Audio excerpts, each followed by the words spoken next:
வேதத்திலே பலவிதமான வாக்கு தத்தங்கள், ஏறக்குறைய 5000க்கு மேற்பட்ட வாக்கு தத்தங்கள் உண்டு. ஆனால் ஆண்டவர் வாக்கு தத்தம் சொன்னாரே என்றதை வச்சு அந்த பேப்பரில் எழுதி ஒவ்வொரு நாளும் எங்களோட அறையில் தொங்க விட்டு அதை பார்த்து கொண்டு அறிக்கை செய்கிறதுனால நாங்கள் நினைக்கிறோம் அந்த வாக்கு தத்தம் நிறைவேறும் என்று சொல்லி. அது நிறைவேறாது. அதான் நீங்கள் பாருங்கள், எத்தனையோ வருஷங்கள் ஆகியும் எத்தனையோ வருஷம் நீங்கள் அறிக்கை செய்தும் இன்னுமே அது நிறைவேறலை, நிறைவேறாது, அது நிறைவேற்றப்பட மாட்டாது. தேவன் நமக்கு கொடுத்திருக்கிற வாக்கு தத்தங்கள் நிறைவேற வேண்டுமானால் நாம் தேவனிடத்திலே ஒரு அனுபவத்தை பெற வேண்டும். அந்த தேவ அனுபவத்தை பெறும் வரைக்கும் எவ்வளவுதான் வாக்கு தத்தங்களை நாம் பெற்றிருந்தாலும் அந்த வாக்கு தத்தம் எங்களுடைய வாழ்க்கையிலே நிறைவேறுவதை நாம் காணவே மாட்டோம். இந்த செய்தியை புரிஞ்சு கொள்ளுங்க. இயேசு சுவாமி தம்முடைய சீஷர்களை பார்த்து சொன்னார், கடைசி காலங்களிலே விசுவாசிகளால் நடக்கும் அடையாளங்கள், நான் மரித்து உயிரோடு எழுந்துட்டேன், இப்போ நான் என் பிதாவினிடத்துக்கு போகிறேன், ஆனால் ஒரு காரியத்தை நான் சொல்லுகிறேன், விசுவாசிக்கிறவர்களால் நடக்கும் அடையாளங்கள் என்று சொல்லி அவர் சொன்னார், என்னுடைய நாமத்தினாலே பிசாசுகளை துரத்துவார்கள், வியாதியஸ்தர் மேலே கையை வைப்பார்கள், அப்பொழுது அவர்கள் குணமாவார்கள், சாவுக்கு ஏதுவான எதை குடித்தாலோ சாப்பிட்டாலோ அது அவர்களை சேதப்படுத்தாது. இப்படி பல வாக்கு தத்தங்கள், அருமையான வாக்கு தத்தங்கள். இவ்வளவு பெரிதான வாக்கு தத்தங்களை கொடுத்தது இயேசு சுவாமி தம்முடைய சீஷரை பார்த்து வரத்துக்கு எடுத்துக்கொள்ளப்படுவதற்கு முன்பதாய் அவருக்கு முக்கியமான ஒரு சத்தியத்தை அவர்கள் மேலே அவர்களிடத்திலே வைத்து விட்டு போனார்.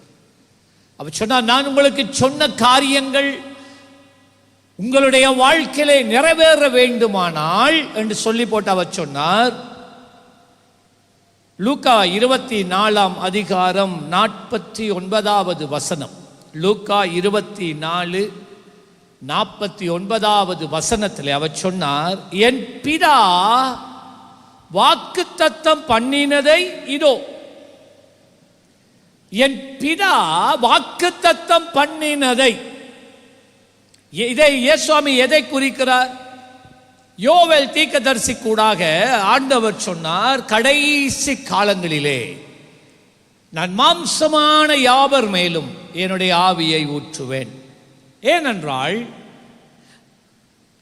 புதிய ஏற்பாட்டிலே அந்த பெந்தெகோஸ்தே நாள் வரும் வரைக்கும் பரிசுத்த ஆவியானவர் பூமியிலே, அதாவது திருத்துவத்தின் 3வது நபர் பரிசுத்த ஆவியானவர் இந்த உலகம் முழுவதிலும் ஒரே நேரத்தில் ஒரே மனிதன் மேல மாத்திரம்தான் அவர் காணப்பட்டார். ஒரே உலகத்தில் ஒரே நேரத்தில் இல்லாட்டி ஒரே காலத்தில் ஒரு மனிதன் மேலே மாத்திரம்தான் அவர் காணப்பட்டார். சவுல் மேலே அவன் ராஜாவாக அபிஷேகம் பண்ணப்பட்ட போது சவுலின் மேலே ஆவியானவரை ஆண்டவர் கட்டளையிட்டார். அவன் பரிசுத்த ஆவியினால் நிரம்பினான். ஆனால் அவன் தேவனுக்கு கீழ்ப்படியாமல் போன உடனே தேவன் அவனை புறக்கணித்த உடனே சாமுவேலை அழைத்து சொல்லுகிறார், சாமுவேல், ஈசாயின் குமாரனிடத்துக்கு போ, நான் உனக்கு அவங்க காட்டுகிறவன் மேலே உங்களுடைய எண்ணெயை வாத்து அவனை ராஜாவாக அபிஷேகம் பண்ணு. ஈசாயின் குடும்பத்துக்கு போகிறான், வீட்டுக்கு போகிறான். அப்பொழுது தாவீதுக்கு 13 வயது, ஆடுகளை மேய்த்து கொண்டு இருக்கிறான். ஆனால் இவனுக்கு அண்ணன் மாதிரி இருக்கிறாங்க. அவங்க எல்லாரையும் ஆண்டவர் நிராகரித்தார். கடைசியாகத்தான் இன்னொருவன் இருக்கிறான் சொல்லி அவனை எடுப்பித்தார். அவன் மேலாக தேவன் சாமுவேல் தைல கொம்பை எடுத்து எண்ணெயை வார்த்து ராஜாவாக அபிஷேகம் பண்ணின போது பரிசுத்த ஆவியானவர் தாவீதின் மேலே வந்து இறங்கினார். தாவீதின் மன்னிக்கவும் சவுலின் மேலே இருந்த ஆவி இப்போ தாவீது மேலே தான் இருக்க முடியும்.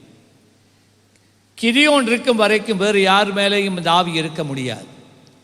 கிதியோனின் காலங்கள் முடிய சிம்சோன், சிம்சோனின் காலங்கள் முடிய தெபொராள், தெபொராளின் காலங்கள் முடிய என்று சொல்லி பரிசுத்த ஆவியானவர் பழைய ஏற்பாட்டின் காலத்திலே ஒரே நேரத்தில் ஒரே மனித மேலே தான் இருப்பார்.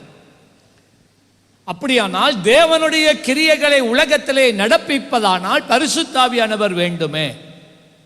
இந்த உலகம் முழுவதும் தேவனை அறிய வேண்டுமானால் பரிசுத்த ஆவியானவருடைய உதவி வேண்டுமே, வல்லமை வேண்டுமே, அபிஷேகம் வேண்டுமே, வரங்கள் வேண்டுமே. அவர் இல்லாமல் நாங்கள் எவருமே இந்த உலகத்திலே ஆண்டவராய் இயேசு கிறிஸ்துவை பிரதிபலிக்க முடியாதே. ஆகவேதான் யோவேல் தீர்க்கதரிசி கூடாக ஆண்டவர் சொன்னார், இந்த சிஸ்டத்தை நான் மாற்றுகிறேன், இந்த முறைமையை நான் மாற்றுகிறேன். மாம்சமான யாவர் மேலும் ஒரே நேரத்தில் ஆவியானவர் இருக்கும்படிக்கு நான் பரிசுத்த ஆவியானவரை என் பிதா ஊற்றுவார். யாவர் மேலும், மாம்சமான யாவர் மேலும் நான் ஊற்றுவேன். System change.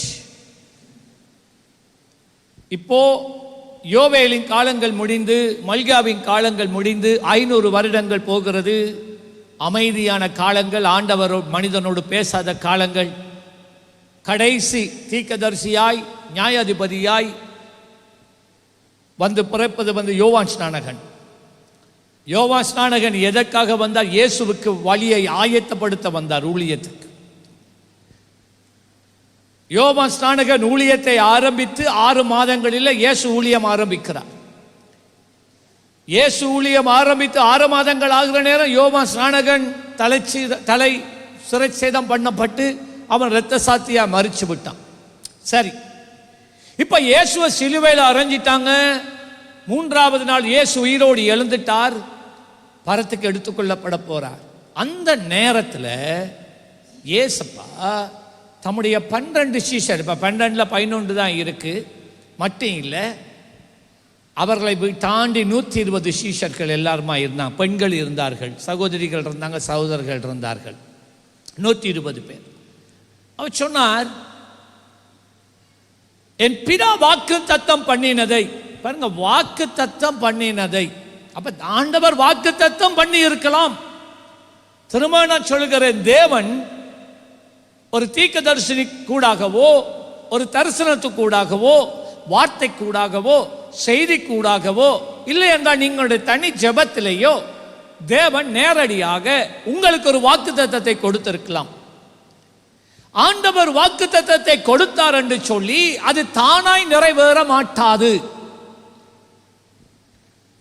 இயேசுவாமி இங்க சொல்லுகிறதை கேளுங்க.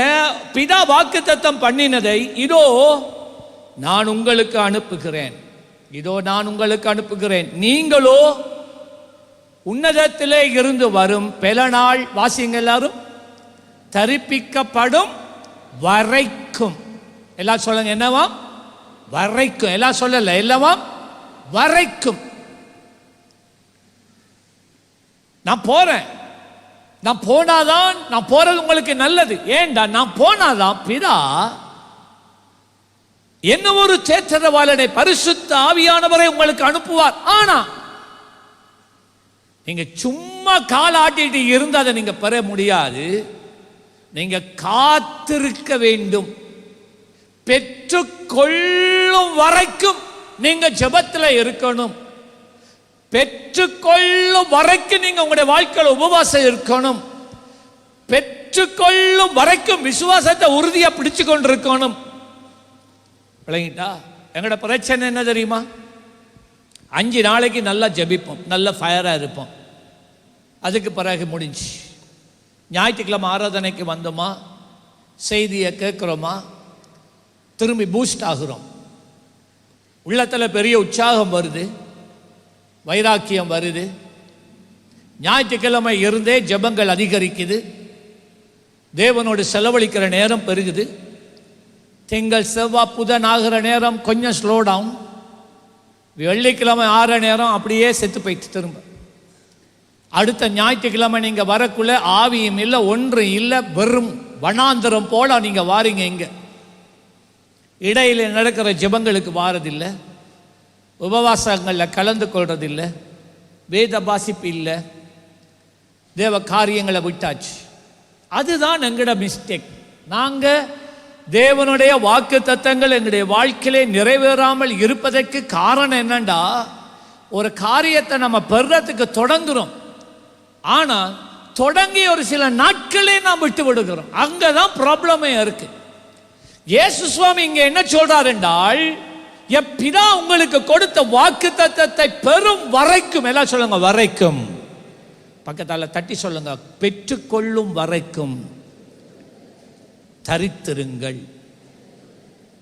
இவங்க எங்க இருந்தாங்கண்டா, ராப்போஜன நடந்த அந்த மேல் வீட்டாரை இருக்குல்ல, அதுதான் ஆதி திருச்சேபியா மாறுது. அந்த மேல் வீட்டறையில் 120 பேர் இருந்தாங்க. இயேசுவாமி பிடிக்கப்பட்டு சிலுவையில் அறையப்பட்ட உடனே எல்லா சீஷர்ல அங்கதான் போய் ஒளிச்சிருந்தாங்க. யூதாஸ் காரியத்து செத்து போயிட்டான். மற்ற ஊழி. இப்போ இயேசுவாமிக்கு சீஷர்கள் முதல் 12 பேர், அதுக்கு பிறகு 70 பேர், அதுக்கு பிறகு 120 பேர் இருந்தாங்க. இயேசுவாமி ஊழியம் செய்கிற நாட்களில் ஊழியம் நெருக்கம் வரும்போது 120 பேர் மெலுவாக கலந்துட்டான். அதுக்கு அடுத்த ஸ்டெப்பில் 70 பேரும் கலந்துட்டான். அப்போதான் இயேசுவாமி இந்த 12 பேரை பார்த்து கேட்கிறார், நீங்களும் என்னை விட்டு போக மனதாக இருக்கிறீங்களா? பேதுரு சொல்கிறான், உம்மை விட்டு நாங்கள் எங்கே போகலாம் ஆண்டவரே? அப்போ அவர்கள் இருந்தார்கள். சரி,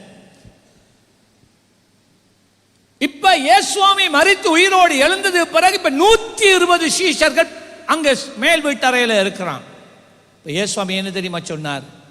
ஒருத்தனும் ஊழியம் செய்ய போறதில்லை. நீங்கள் வாக்கு தத்தங்களை பெற்றிருக்கலாம், ஆனா அபிஷேகம் இல்லாம நீங்க ஊழியம் செய்ய போகல. நீங்க நான் உயிரோடு எழுந்ததை கண்ணால கண்டுட்டீங்க. தோமா, நீ தொட்டே பார்த்துட்டா, நீங்க எல்லாரும் பார்த்தீங்க, உங்க எல்லாருக்குமே தெரியும் நான் உயிரோடு எழுந்துட்டேன். ஆனா அது போதாது, இந்த அனுபவம் போதாது. பரலோகத்திலே இருந்து, உன்னதத்திலே இருந்து என் பிதா உங்களுக்கு அனுப்புகிற ஆவியின் வல்லமையினால் நீங்கள் நிரப்பப்பட வேண்டும். ஓகேயா? ஆகவே நீங்கள் என்ன செய்யுங்கள் என்று சொன்னார், இந்த மேல் வீட்டறையில ஒருவராகிலும் இந்த பரிசுத்த ஆவியானவருடைய நிறைவை பெறும் வரைக்கும் அந்த இடத்துல இருந்து நீங்க அசையக்கூடாது. உங்களுக்கு தெரியுமா, அந்த மேல் வீட்டறையில் இப்ப இயேசுவாமி மரித்தாரா, உயிரோடு எழுந்தாரா? 40 நாட்கள் அவர் பரத்துக்கு போகல. ஒரு கப்பை 3 உயிரோடு எழுந்தோடனே பிதாட்ட காட்டிட்டு வந்துட்டார். அதுக்கு பிறகு 40 நாட்கள் அவர் போகல. அவர் தம் சீஷர்களோட தான் அப்பப்போ அவர் சந்தித்து கொண்டே இருந்தார். இப்ப 40வது நாள் அவர் எடுத்துக்கொள்ளப்பட போகிறார். பெந்தெகோஸ்தே நாளுக்கு 10 நாளைக்கு முதல் இயேசு எடுத்துக்கொள்ளப்பட்டுட்டார். அப்பதான் சொல்றார். ஆனா சீஷர்களுக்கு சொல்லல, அந்த 120 பேரை பார்த்து சொல்லல, எப்பொழுது பிதா உங்களுக்கு பரிசுத்த ஆவியானவரை அனுப்புவார் என்பதை குறித்து சொல்லவில்லை. விளங்கிட்டது? எத்தனை நாட்கள் நீங்க காத்திருக்கணும், எத்தனை நாட்கள் நீங்க ஜெபிக்கணும் சொல்லல. அவர் சொன்னார், பிதா எப்பொழுது ஆவியானவரை அனுப்ப போறாரோ எனக்கு தெரியாது, ஆனால் நீங்க அதை பெற்றுக்கொள்ளும் வரைக்கும் மேல் வீட்டறையிலே காத்திருங்கள். எப்படி காத்திருந்தாங்க தெரியுமா? உண்மையாவே 10 நாட்கள்ல பெற்றுக்கொண்டாங்க. 10வது நாள் கர்த்தர் ஊற்றிட்டார். பெரிய கிருபாது. அவர்கள் அந்த 10 நாளும் அவர்கள் உபவாசம் பண்ணி ஜெபித்துக் கொண்டிருந்தார்கள். மறக்க வேண்டாம், சும்மா கிடைக்கல. சும்மா பெந்தெகோஸ்தே நாளில பரிசுத்த ஆவியின் அபிஷேகத்தை பெறல. வாக்குத்தத்தம் இருந்தது, ஆனால் அந்த 10 நாட்கள் அவங்களுக்கு தெரியல. அது கிடைக்கும் வரைக்கும் என்று அவர்கள் தீர்மானம் எடுத்தாங்க. 120 பேரும் ஒருவனாகிலும் அந்த வீட்டை விட்டு வெளியே போகல. இதான் அந்த ரகசியம். இந்த செய்தியினுடைய ரகசியம் அதுதான், கருப்பொருள் அதுதான். கடைக்கும் போகல, சும்மா சுத்து காத்து வாங்கிட்டு வரணும் போகல. அந்த 120 பேரும் ஜெபத்திலே இருந்து பரிசுத்த ஆவியானவரை பெற்றுக்கொள்ளும் வரைக்கும் அந்த இடத்திலிருந்து நகரவே இல்லை. விசிட்டிங் போகல, ஷாப்பிங் போகல. விளங்கிட்டப்பது இடைவிடாமல் 24 மணத்தியாலங்கள் ஜெபம் நடந்து கொண்டிருந்தது அந்த மேல் வீட்டறையில். நான் நினைக்கிறேன் அவங்க டேர்ன் எடுத்து 120 பேர் தானே, அதை குரூப்ஸாக பிரித்து ஒவ்வொரு ஆளும் 3 மணத்தியாலமாக நாங்கள் ஜெபிப்போம்னு அவங்க எல்லாரும் சேர்ந்து ஜெபிச்சிருப்பான். பரிசுத்த ஆவியானவரை பெறும் வரைக்கும் அவர்கள் எல்லாரும் உபவாசத்திலேயே இருந்தார்கள். ஆண்டவரை ஆராதித்துக் கொண்டு இருந்தார்கள். ஒரே தரிசனத்தோடு இருந்தார்கள். அந்த இடத்தை விட்டு நகராதவர்களாய் இருந்தார்கள். பாத்தீங்களா, வாக்குத்தத்தம் எல்லாம் சும்மா நிறைவேறாது. ஆண்டவர் சொல்லிட்டாரே என்று சொல்லி போட்டு உங்களோட 5 நிமிஷ ஜெபம், அரமணத்தியால ஜெபம் ஒன்றுக்கு உதவாது. எதுவுமே உங்களுடைய வாழ்க்கையிலே செயல்படுத்தாது. நீங்க வாக்குத்தத்தங்களை பற்றி காய்ச்சி கொண்டிருக்கலாம், வாக்குத்தத்தங்களை எழுதி ஒட்டலாம். நான் சொல்றேன், அன்பா சொல்றேன், நான் ஒரு அப்பா போல சொல்றேன், ஒரு சகோதரன் போல சொல்றேன், நான் உங்களுக்கு உண்மையா சொல்றேன், சத்தியத்தை சொல்றேன். இன்றைக்கு நிறைய பொய்யான சத்தியங்கள் பிரசங்கிக்கப்படுது. நான் உண்மையை சொல்றேன். நீங்க நீண்ட நேரங்கள் ஜெபிக்காட்டி வாக்குத்தத்தம் நிறைவேறாது. நீண்ட நாட்கள் உபவாசம் பண்ணாட்டி வாக்குத்தத்தம் நிறைவேறாது. உங்களுடைய வாழ்க்கை மாறாது, ஆசீர்வாதம் வராது. நீங்க ஆண்டவரை பற்றி கதைச்சு கொண்டே இருப்பீங்களே ஒழிய நீங்க வாழ்க்கையில ஆண்டவர் காட்டினது உண்மை, ஆனா நிறைவேறாது. எதை நீங்க அடைய மாட்டீங்க வாழ்க்கையில். எங்களுடைய ஜெப நேரம் நான் உங்களுக்கு சொல்றேன், குறைஞ்சது 3 மணத்தியால ஒரு நாளைக்கு நீங்க ஜெபிக்கணும். நான் சொல்றேன், இன்றைக்கு கேளுங்க. இன்றைக்கு செய்தி வந்து உங்களை உற்சாகப்படுத்துகிற செய்தி, உங்களை உந்தி தள்ளும்படிக்காக நான் பேசுகிற செய்தி இது. தேவ பிள்ளைகளே, நீங்கள் எவ்வளவோ சத்தியத்தில் வளரணும், ஆவிக்குரிய வாழ்க்கையில் ஊன்ற கட்டப்படணும். நீங்கள் கர்த்தருக்காய் பிரகாசிக்கணும். வேலை செய்கிற இடமா இருக்கட்டும், படிக்கிற பாடசாலையிலையா இருக்கட்டும், வாழ்கிற கிராமத்திலேயா இருக்கட்டும், என்ன ஃபீல்டில் இருந்தாலும் பரவாயில்ல. நான் சொல்லலை இது ஊழியர்களுக்கு மாத்திரம் என்று சொல்லலை. நீங்கள் எப்படி எந்த இடத்துல எந்த நிலைமையில இருக்கிறீங்களோ அங்கே தேவனுடைய வல்லமையை நீங்கள் பிரஸ்தாபிக்கிறவர்களாக நீங்கள் இருக்க வேண்டுமானால், நான் சொல்றேன் குறைந்தது என்று சொல்றேன் 3 மணத்தியாலம் இந்த போனை கொஞ்சம் தள்ளி எங்கனாலும் வச்சிட்டு, கால்ஸ் வந்தாலும் எடுக்கக்கூடாது. ஒரு 3 மணத்தியாலம் என்றாலும் அதிகால வேளையில எழும்பி நீங்க ஜெபிச்சு பாருங்க, வானங்கள் திறக்கும், பரலோக வாசல் திறக்கும். நான் சொல்றதை கேளுங்க. நீங்க உங்களுடைய வாழ்க்கையில நீங்க மாற்றங்களை காண்பீங்க. வேலை செய்கிற இடத்துல மாற்றங்கள் உண்டாகிறத நீங்க காணுவீங்க. நீங்க படிக்கிற பாடங்கள்ல மாற்றங்களை காணுவீங்க. குடும்ப எல்லைகளுக்குள்ள மாற்றங்களை காணுவீங்க. உங்களுடைய சமுதாயத்தில் மாற்றங்களை காண்பீர்கள். இயேசுவாமி இந்த சீஷர்களை பார்த்து சொன்னார், யார் அசையக்கூடாது, சும்மா இருந்தாலும் வீட்டுக்கு போயிட்டு வரக்கூடாது. பரிசுத்த ஆவியின் நிறைவு வேண்டுமா? அப்படியானால் முழு மனதோட, தாகத்தோட, வாஞ்சையோட தேடுங்க. திடீரென்று என் பிதா உங்களுக்கு அனுப்புவார் என்று சொன்னார்.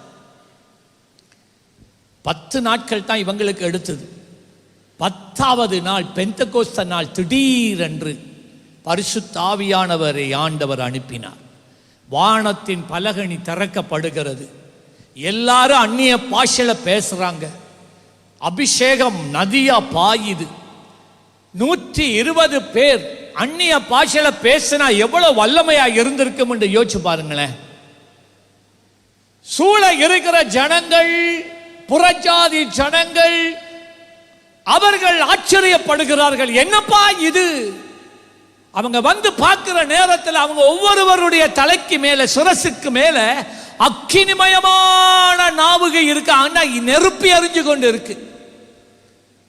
எல்லாருக்குள்ளே ஒரு பெரிய அதிசயம், எல்லாரும் மேலும் மேல் செலுத்திருக்கும் என்று நான் நினைக்கிறேன். இப்ப இத்தனை க்ஷணங்கள் வந்து பலவிதமான காரியங்களை வெளியில இருந்து பேசிக்கொண்டு இருக்கும் போது பேதுருவோட அந்த 120 பேரும் வழியில வராங்க. பேதுரு நின்று ஒரு பிரசங்கம் தான், ஒரே ஒரு பிரசங்கம், ஒரே ஒரு பிரசங்கம். தலையில் அக்கினி எரிஞ்சு கொண்டிருக்கு. அவனோட இருந்த மற்ற 120 பேர் தலையிலையும் அக்கினி எரிஞ்சு கொண்டு இருக்கு. பேதுரு ஒரு லீடராக இருந்து பேசுறான். ஒரு பிரசங்கம், அந்த ஒரு பிரசங்கத்தில் 3000 பேர் ரட்சிக்கப்படுறாங்க. கையை தட்டி அல்லேலூயா அல்லேலூயா. பாத்தீங்களா பாத்தீங்களா எப்படி 3000 பேர் ஒரு பிரசங்கத்தில் ரட்சிக்கப்பட்டு சபையிலே சேர்த்து கொள்ளப்பட முடியும்?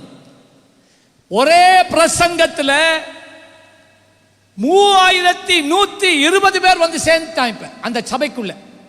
ஒரு பிரசங்கம். காரணம் என்ன? இடைவிடாத ஜெபம், தாகம், உபவாசம். விசுவாசிகள் கொஞ்சம் பேர் இருக்கிறீங்க, எப்ப பார்த்தாலும் சுகம் இல்லை, சுகம் இல்லை, சுகம் இல்லை.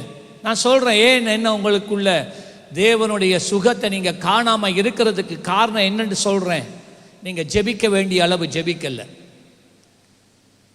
நீங்க தேவனோடு செலவழிக்க வேண்டிய நேரம் செலவழிக்கிறது இல்லை. தேவனுடைய ஆழங்களை நீங்கமே இன்னுமே காணல. பரிசுத்த ஆவியானவருடைய நிறைவுக்காக நீங்க நிக்கல. யாக்கோபு சொன்னான், ஆண்டவரே நீர் என்னை ஆசீர்வதித்தாலே ஒழிய, அது எத்தனை நாள் ஆனாலும் பரவாயில்ல. அப்படிதான் இருந்தான். எத்தனை நாளா இருந்தாலும் பரவாயில்ல, நான் உம்மை விட மாட்டேன். என்ற வாழ்க்கையை நான் வாழ்ந்து களைச்சு போயிட்டேன். இப்ப என் வாழ்க்கை மாறணும், விடவே மாட்டேன். ஆண்டவர் தான் சண்டை பிடிக்கிறார். இப்ப என்ன விடு ராசா, என்ன விடு ராசா. இல்லை, காலை இறுக்கி பிடிச்சிட்டான்.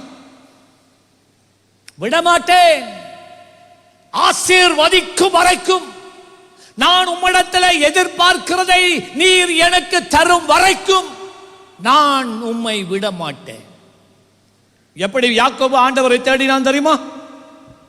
தன்னுடைய சொத்தை எல்லாம் தன்னை விட்டு பிரிச்சான். 3 பங்கா போட்டு பிரிச்சான். மனைவி பிள்ளைகளை வேலைக்கார பிரிச்சான். 3 பங்கா பிரிச்சுட்டு எல்லாத்தையும் உதறி தள்ளிட்டு தனி மனிதனாக வனாந்தரத்துக்குள்ளே வந்தான். நீ தேவனை காணணுமா? தேவனிடத்தில் இருந்து உன் காரியங்களை நீ பெற்றுக்கொள்ளணுமா? அருமையான தேவ பிள்ளையே, ஒரே ஒரு வழிதான் இருக்கு. உனக்குள்ளதே எல்லாத்தையும் தூக்கி எறி. முதலாவது எல்லாத்தையும் தூக்கி எறி. எல்லாத்தையும் விட்டுட்டு தனியவா. யாக்கோபு நமக்கு ஒரு முன் வழிகாட்டி. He came alone. He came empty handed. வெறும் கையாக வந்தான். அவன் ஒரு சீமானாயிட்டான்.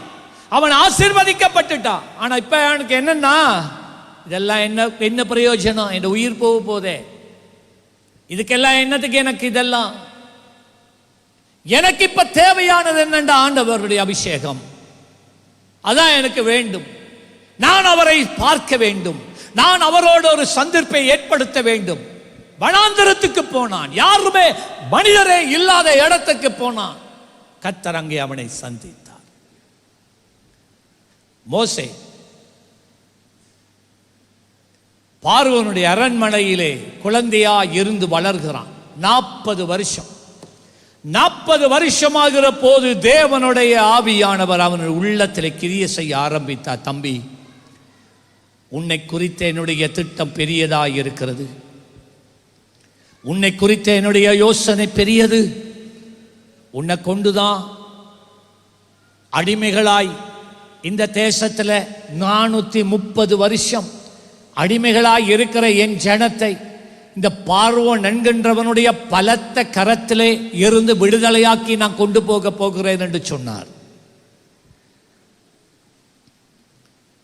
மோசே நினைச்சான், வாக்குத்தத்தத்தை அடைந்தேன், வாக்குத்தத்தத்தை நான் பெற்றுவிட்டேன், இப்பொழுதே நான் போகிறேன் என்று போனான். வனாந்தர பார்வோனுடைய அரண்மனையில இருந்து வந்தான். இதுக்கிடையில் அவன் நல்லா படிச்சிட்டான், பட்டயத்தில் வில்வித்தையில் எல்லாம் பயிற்சி பெற்று சிறந்தவனாய் இருக்கிறான். ஏனென்றால் இவன் தான் அடுத்த பார்வோனாக போகிறான்.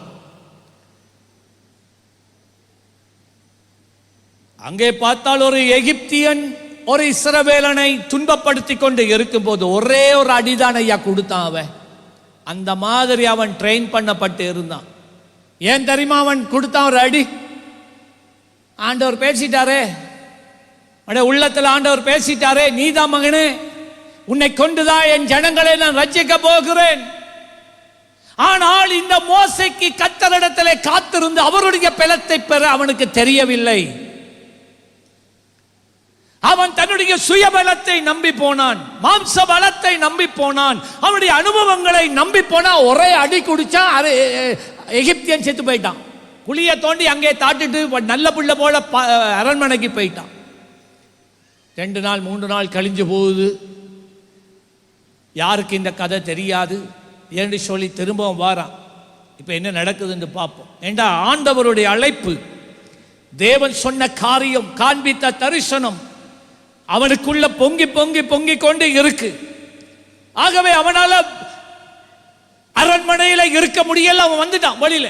இப்ப 2ஆம் தரம் வார நேரம் 2 யூதர்கள் யுத்தம் பண்ணி சண்டை பிடிக்கிறான், வழக்கு பிடிக்க போறான். டே என்னடா நாம சகோதரர்கள், நீங்க என்னடா சண்டை பிடிக்கிறீங்க? அந்த 2 யூதர்கள் என்ன தெரியுமா சொன்னாங்க? அன்றைக்கு அந்த எகிப்தியனை கொண்டு யாருக்கும் தெரியாம தாட்டது போல எங்களை தாக்க வரீங்களா? போச்சு. அந்த 2 இஸ்ரவேலர்களும் யூதர்களும் அரண்மனைக்கு மெசேஜ் அனுப்பிட்டான், மோசே எகிப்தியனை கொலை செஞ்சிட்டான். போச்சு. ஆண்டவருக்கு தெரியும், மோசே நீ முதலாவது என்னுடைய திட்டத்தை நீ நிறைவேற்ற வேண்டுமானால் நீ என்னோட நேரம் செலவழிக்க வேண்டும். ராஜா, நீ என்னோட நேரம் செலவழிக்க வேண்டும். ஆகவே பயம் உண்டாயிற்று. சூழ்நிலைகளை கர்த்தர் மாற்றினார். ஒரே ஓட்டமாய் வனாந்தரத்துக்கு ஓடி போனார். எவ்வளவு காலம் தெரியுமா? 40 வருடங்கள். 40 வருடங்கள் வனாந்திரம். அந்த 40 வருடங்களுக்குள்ளே பலவிதமான யோசனைகள் அவனுடைய சிந்தையிலே ஓடிக்கொண்டு இருந்திருக்கும். ஆனாலும் அந்த 40 வருடங்கள் அந்த வனாந்தரத்திலே தேவன் அவனோடு இடைப்பட்டு கொண்டு இருந்தார், அவனை ஆயத்தப்படுத்தி கொண்டு இருந்தார். 40 வருஷமாக. இப்பொழுது அவனுக்கு 80 வயசு. ராஜா, நீ அந்த வேலையை செய்வதற்கு நீ ரெடியாகி இருக்கிறாய் என்று சொல்லி அந்த வனாந்தரத்தில் எரிகின்ற அந்த முச்சடியில ஒன்று மறக்க வேண்டாம், மோசே வனாந்தரத்தில் தனிமையாய் இருந்த நாடுகளை மேய்த்துக் கொண்டு, நீ உன்னை தனிமைப்படுத்தினாலே ஒழிய நீ தேவனை காண மாட்டாய். நான் என்ன சொன்னேன்னா, நான் என்னை தனிமைப்படுத்தினாலே ஒழிய தேவனை காண மாட்டேன். நான் தேவனை காணாட்டி அபிஷேகம் இல்லை, உன்னத பலன் இல்லை. காணணும்னா வனாந்தரத்துக்கு போகணும், தனித்திருக்கணும். மனுஷரை விட்டு தனித்தொரு வாழ்க்கை, இதுதான் ஐயா உண்மையான வாழ்க்கை. மோசே ஆண்டவர் நடத்தினார் 40 வருஷம். 80 வயதான உடனே இப்ப போ, யூ ஆர் ரெடி நவ், இப்ப நான் என்ன உனக்கு காண்பித்து விட்டேன், போ. மோசையை கொண்டு கர்த்தர் அந்த பலத்த பார்வோனின் கரத்திலே இருந்து தம்முடைய ஜனத்தை விடுதலையாக்கி கொண்டு வந்தார். நல்ல கையை தட்டி, நல்ல கையை தட்டி. வாக்குத்தத்தம் இருந்து போதாது, வனாந்தரம் வேண்டும். இயேசு சுவாமியோட வாழ்க்கைக்கு வருவோமா? இயேசு சுவாமி தேவனுடைய குமாரன், உண்மைதான். ஆனாலும் அவர் இந்த பூமிக்கு வரும்போது தேவனாய் வரவில்லை, மனிதனாய் வந்தார். ஏன்? மனிதனுடைய பாவங்களை போக்க மனித சுத்தமான இரத்தம் சிந்தப்பட வேண்டும் என்பதினாலே. மனிதன் தெய்வம் மனிதனுக்காய் மறிக்க முடியாது. மனிதன் மனிதனுடைய தண்டனையை பெற வேண்டும், பெற்று மறிக்க வேண்டும். பாவத்தின் சம்பளம் மரணம். ஆகவே இயேசு சுவாமி இந்த உலகத்தை மண்ட சராசரங்களுக்கு படைத்த தெய்வத்தினுடைய ஒரே பேரான குமாரனாய் இருந்தும் தம்மை தாமே வறுமையாக்கினார். தெய்வத்துவத்தை பரலோகத்தில் இறக்கி வைத்தார். என்னையும் உங்களையும் போன்ற சாதாரண மனிதனாக இந்த பூமியிலே வந்து இறங்கினார். அருமையான பிள்ளைகளே, கேளுங்கள். இயேசு 30 வருடங்கள் தன் தாய்க்கும் தகப்பனுக்கும் கீழே அடங்கி வாழ்ந்தார். 30வது வயதுல, அப்பதான் இந்த யூத கலாச்சாரத்தில் 30வது வயது தான் மேஜர். 30வது வயதுல ஊழியம் செய்ய அவர் புறப்படுகிறார். இயேசு சுவாமி முதலாவது செய்த காரியம் என்ன தெரியுமா? யோவான் ஸ்நானகனிடத்துக்கு போகிறார். யோவான் ஸ்நானகன் ஞானஸ்தானம் கொடுத்து கொண்டு இருக்கிறார். அப்போ இயேசு தூரத்தில் வரும்போதே யோவான் ஸ்நானகன் சொல்றான், இதோ உலகத்தின் பாவங்களை சுமந்து தீர்க்கின்ற தேவ ஆட்டுக்குட்டி. அப்பொழுது இயேசு யோவான் ஸ்நானகனிடத்திலே வந்து சொல்லுகிறார், யோவான், நீ எனக்கு ஞானஸ்தானம் தரணும். இப்ப இயேசுவும் யோவான் ஸ்நானகனும் ஒண்ட விட்ட சகோதரங்கள், கசின்ஸ். இப்ப ஞானஸ்தானம் எனக்கு நீ தரணும். அப்ப யோவான் ஸ்நானகன் சொல்றான், ஐயா, உம்முடைய பாதரட்சைகளின் நாரை கலட்டுறதுக்கு கூட, லேச கலட்டுறதுக்கு கூட நான் தகுதியற்றவன். நீங்க தான் எனக்கு ஞானஸ்தானம் தரணும். நான் எப்படி உங்களுக்கு தாரது? சுவாமி என்ன தெரியுமா சொன்னார்? இடம் கொடு, இப்ப எனக்கு இடம் கொடு. நீ சொல்றது சரிதான், ஆனா இப்ப எனக்கு இடம் கொடு. வேதம் சொல்லுகிறதை கவனமாக கேளுங்கள். லூக்கா 4ஆம் அதிகாரம் 1வது வசனம். இயேசு கிறிஸ்து, நல்ல கவனிக்க வேண்டும் இதை. இயேசு கிறிஸ்து பரிசுத்த ஆவியினாலே, வாசிங்க, என்னவாம்? எல்லாம் சொல்லுங்க, என்னவாம்? அவ்வளவு போதும். பரிசுத்த இயேசுவாமி ஞானஸ்தானம் பெற்று ஜெபித்து தண்ணீரிலே இருந்து எழும்பும் போது வானங்கள் திறக்கிறது. பரிசுத்த ஆவியானவர் புறாவை போல் அவர் மேலே வந்து இறங்குகிறார். வானத்திலே இருந்து தேவன் பேசுகிறார், இதோ இவர் என்னுடைய நேசகுமாரன், இவரில் நான் பிரியமாய் இருக்கிறேன். அந்த நேரத்திலே புறாவின் வடிவிலே பரிசுத்த ஆவியானவர் இயேசுவின் மேலே வந்து இறங்கின போது எந்த அளவு இயேசு பரிசுத்த ஆவியினால் நிரப்பப்பட்டு இருந்தார் என்றால், வாசிங்க, பூரணமாய். எல்லாம் சொல்லுங்க, எவ்வளவு? சொல்லுங்க, இயேசு எவ்வளவு நிரப்பப்பட்டிருந்தார்? சொல்லுங்களேன், நிறைவாக. எந்த அளவு? எல்லாம் சொல்லல, எந்த அளவு? நிறைந்திருந்தார். நிறைவு. ஒரு போத்தலை எடுத்தால் தண்ணீரை ஊற்றி ஊற்றி ஊற்றி ஊற்றி அது நிறையும். அதுக்கு மேல ஊற்ற இயலாது. இனி ஊற்றினா எல்லாம் வடியும். இயேசு சுவாமிக்குள்ளே பரிசுத்த ஆவியானவர் அவ்விதமாகத்தான் ஊற்றப்பட்டார். பை த வே, அப்போஸ்தலனாகிய பவுல் கொலோசியருக்கு எழுதும் போதும் அதைத்தான் சொல்லுகிறார். பரிசுத்த பிதா பரிசுத்த ஆவியானவரை உங்களுக்கு சம்பூர்ணமாய் கொடுத்திருக்கிறார். இயேசுவுக்கு எந்த அளவுக்கு பரிசுத்த ஆவியானவர் நிறைவாய் கொடுத்தாரோ உங்களுக்கு தெரியுமா? எங்க எல்லாருக்கும் தேவன் தமது பரிசுத்த ஆவியானவரை நிறைவாக கொடுத்திருக்கிறார். நீங்க யாருமே சாட்டு போக்கு சொல்ல இயலாது, சாட்டு போக்கு சொல்லவே முடியாது. இயேசுவுக்கு எவ்வளவு நிறைவாக பரிசுத்த ஆவியானவரை கொடுத்தாரோ அந்த அளவு நிறைவான பரிசுத்த ஆவியானவர் உங்களுக்கும் ஆண்டவர் கொடுத்திருக்கிறார். ஒரு விசை கையை தட்டி ஆண்டவருக்கு நன்றி சொல்லலாமே.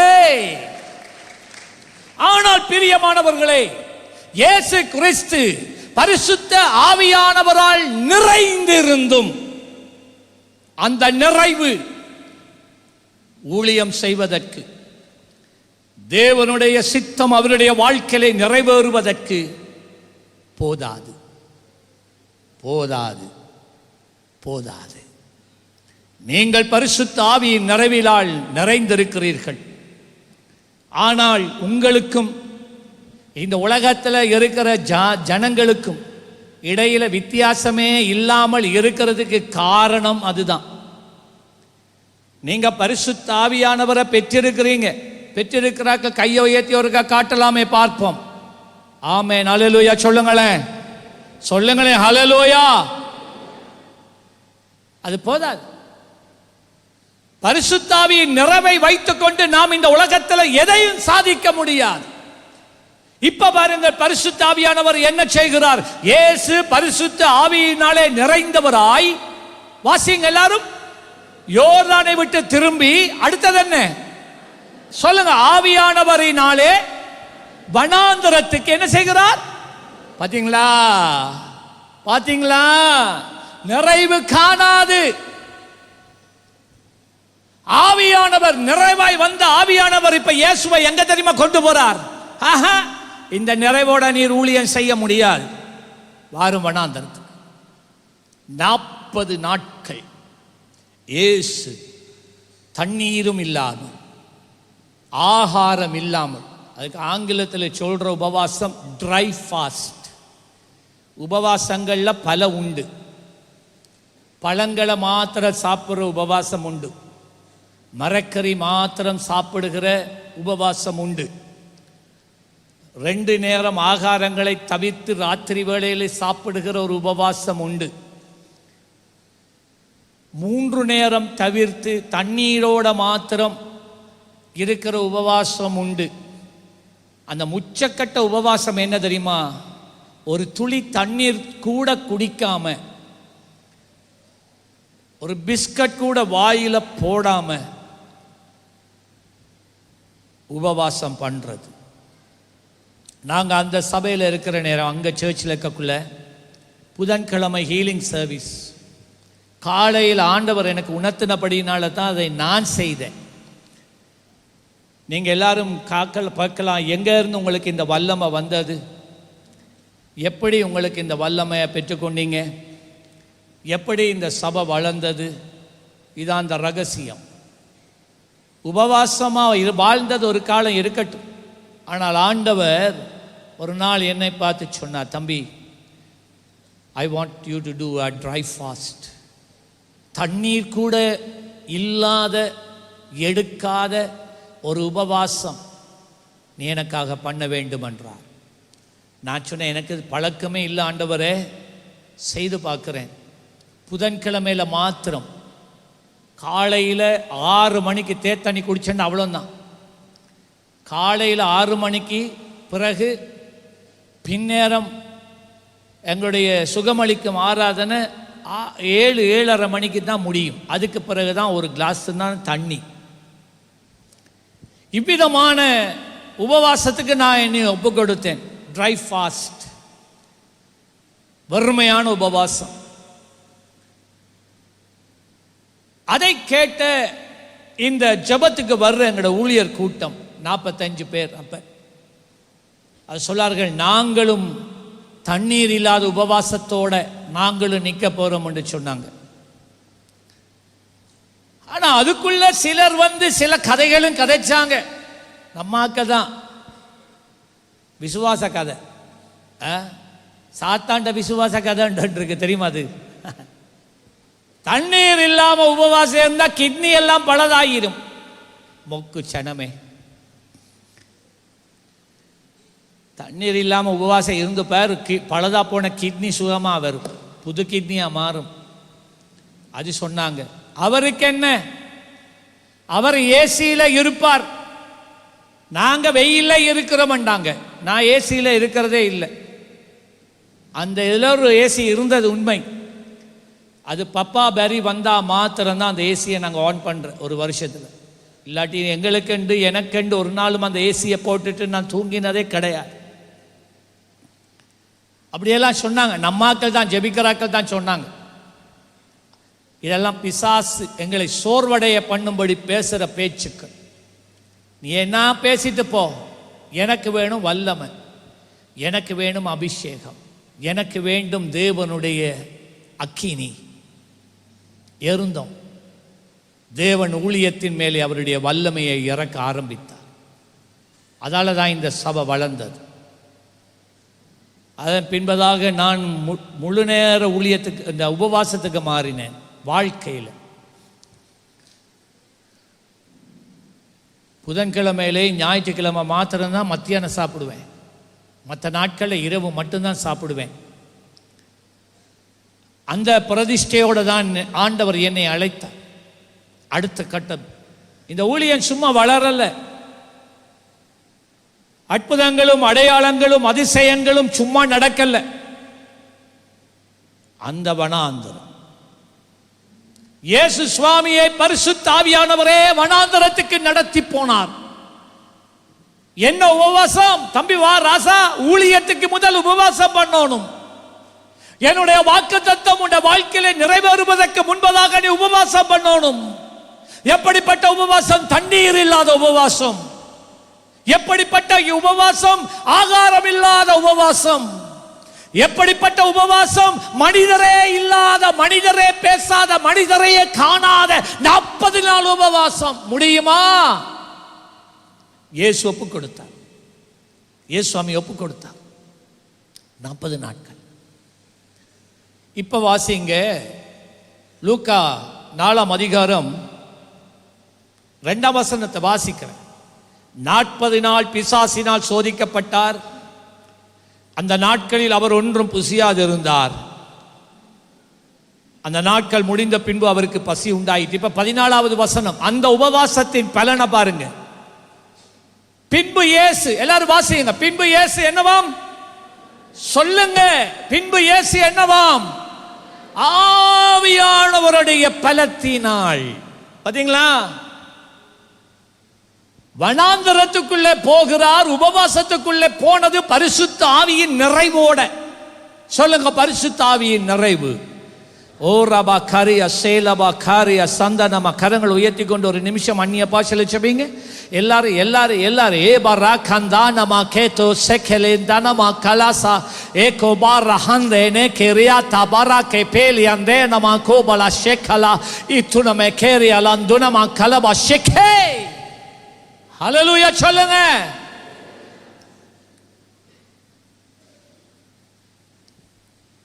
பாத்தீங்களா? ஆவியானவருடைய நிறைவோட நீங்க எதுவும் செய்ய முடியாது. ஆவியானவருடைய பலம் நமக்கு தேவை. சொல்லுங்க, ஆவியானவருடைய பலம். அங்கதான் எல்லாமே இருக்கு. அந்த ஆவியானவருடைய பலத்தினாலதான் இயேசு சுவாமி ஊழியம் செய்தார். எப்பொழுது ஆவியானவருடைய பலன் அவர் மேலே வந்துச்சோ, தேவ வாக்கு தத்தம் அவர் மேலே நிறைவேற ஆரம்பிச்சு. நல்ல கையை தட்டி ஹல்லேலூயா ஹல்லேலூயா. இதே போலதான் உங்களுடைய வாழ்க்கையிலும் நீங்கள் ஒரு உபவாசமே பண்ணாதவராய், ஜெபிக்காதவராய், தேவனோடு நேரம் செலவழிக்காதவராய், கிழமையில ஒரு நாளாகிலும் உபவாசிக்காதவராய், கிழமையில ஒரு நாளாகிலும் மனுஷரை யாரையுமே சந்திக்காமல் உங்களை வேறு பிரிக்காதவராய் இருந்தால், வாக்குத்தத்தம் வாழ்க்கையில நிறைவேறாதையா, நிறைவேறவே மாட்டாது. No chance, no chance. சொல்லுங்க, நோ சான்ஸ். காரியம் ஆகணுமா வாழ்க்கையில?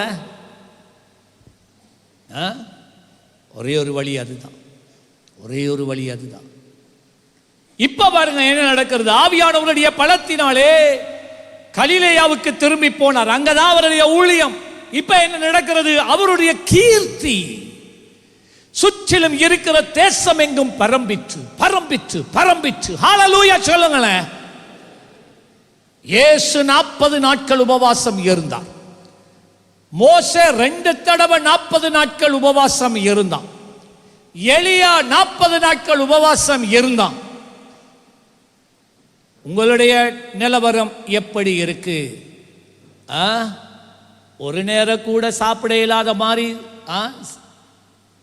போஜன பிரியரா வாழ்ந்து கொண்டு இருக்கிறீங்களா? வாழ்க்கையில எதுவும் நடக்காது. வாழ்க்கை கீழே தான் போய்கொண்டிருக்கும். நீ மேல ஒரு நாள் எழும்ப போறது கிடையாது. எத்தனை பேருக்கு விளங்குது நாம் பேசுறது? கர்த்தர் உன்னோட பேசுறார். கர்த்தர் உன்னோட பேசுறார். யோசிச்சு பாருங்க. அந்த ஒரு இயேசு தன்னை மனிதரிடத்திலிருந்து வேறு பிரித்து ஒரு 40 நாள் உபவாசம் பண்ணதுனால உலகத்தையே கலக்கினார் ஐயா.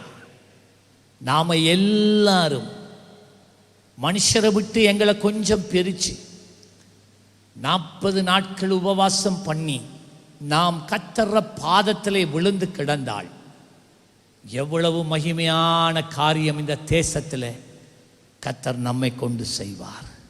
ஆமென். காலங்கள் சீக்கிரம் வருகிறது. தொடர் உபவாச ஜெபங்கள் சீக்கிரம் இங்கே ஆரம்பமாகும். சீக்கிரம் நடக்கும். ஆயத்தப்படுங்கள். சீக்கிரம் தொடர் ஜெபம், தொடர் ஜெபம். இப்பவே உங்களோட மனசு ஆயத்தப்படுத்திக் கொள்ளுங்க. உபவாசம் பண்ண பழகுங்க. மனுஷரை விட்டு உங்களை பிரித்து தேவனோட தனித்திருக்க பழகுங்க. ஆமா,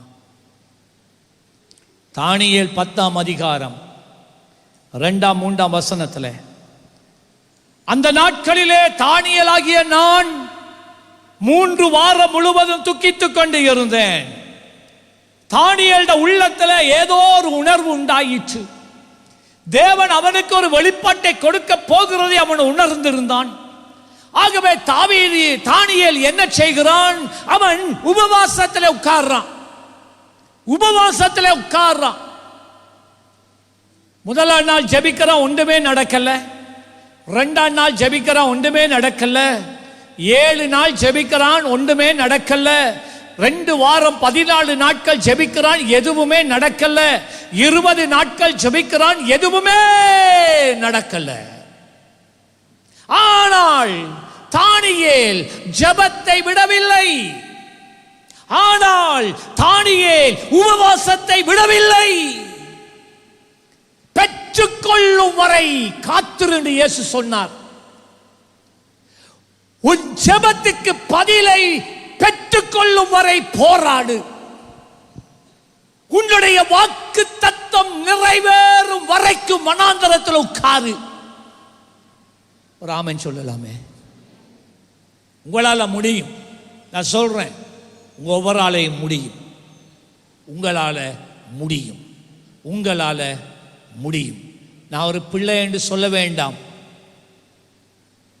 பின்பதாக ஒரு சில சாட்சிகளை நான் உங்களுக்கு சொல்ல போறேன்.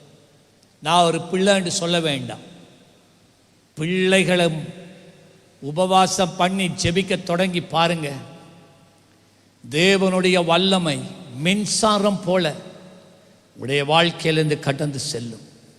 சின்ன வயதிலேயே கர்த்தர் உங்களை வல்லமையாக எடுத்து பயன்படுத்துவார். கையை தட்டி ஆண்டவருக்கு நன்றி சொல்லுங்க. இதுதான் நாம் பெற்றிருக்கிற வாக்குத்தத்தம். 20 நாட்கள் ஆகியும் எந்த ஒரு பதிலும் இல்லை, எல்லாம் வனாந்தரம். ஆனால் தானியேல் விடவில்லை. தொடர்ந்து ஜெபிக்கிறான், தொடர்ந்து ஜெபிக்கிறான். இரவும் பகலும் ஜெபிக்கிறான்.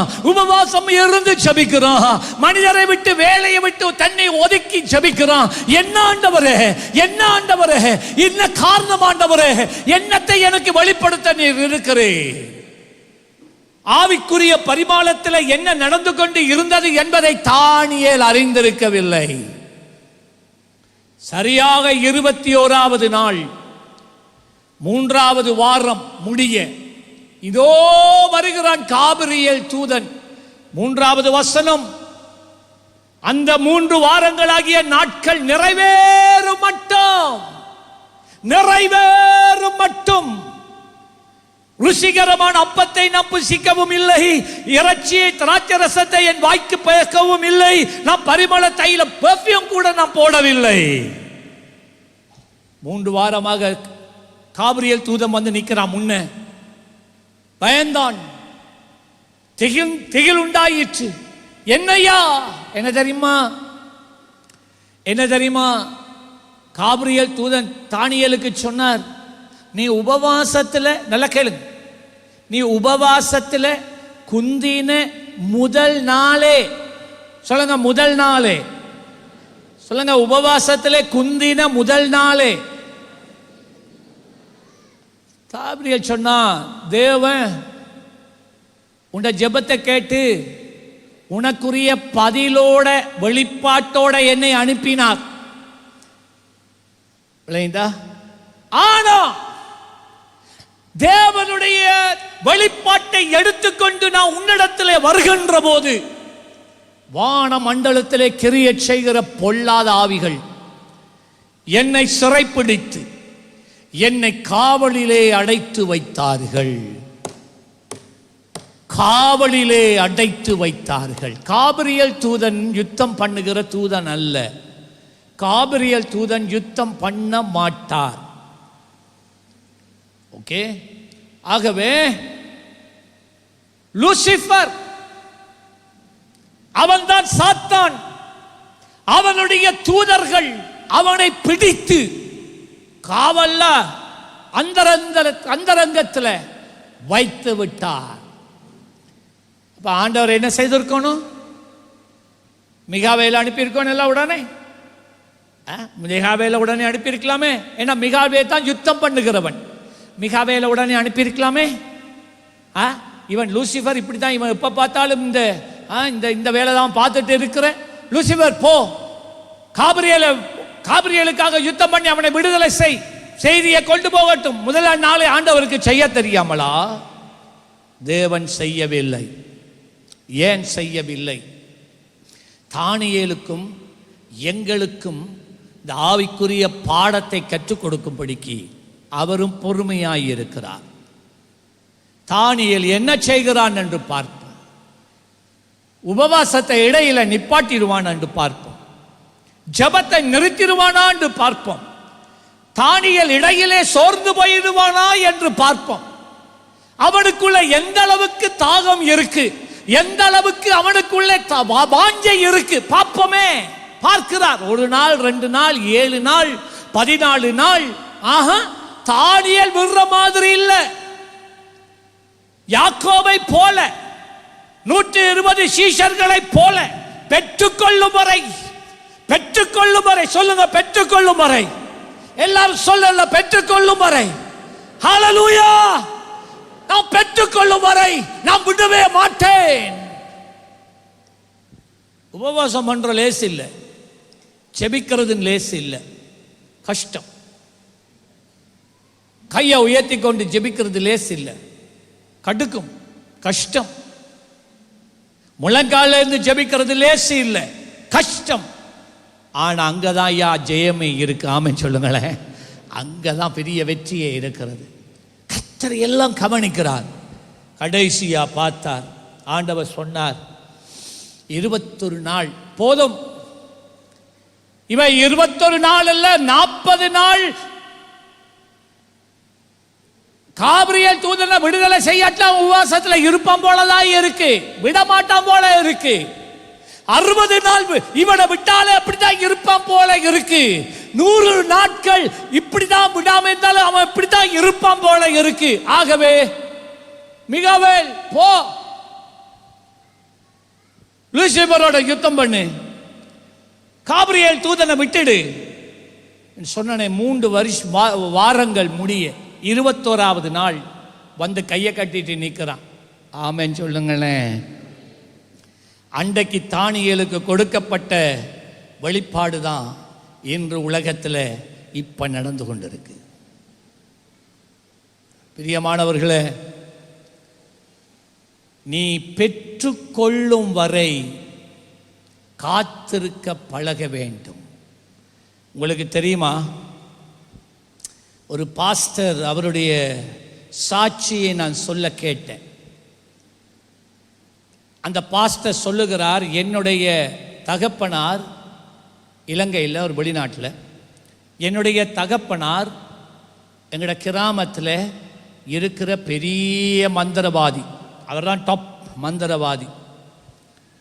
எந்த அளவுக்கு அவருக்குள்ளே இந்த பிசாசுகளினுடைய வல்லமை விளங்கினது என்றால், அவர் இப்ப ஒரு இடத்துல இப்ப இருப்பார்.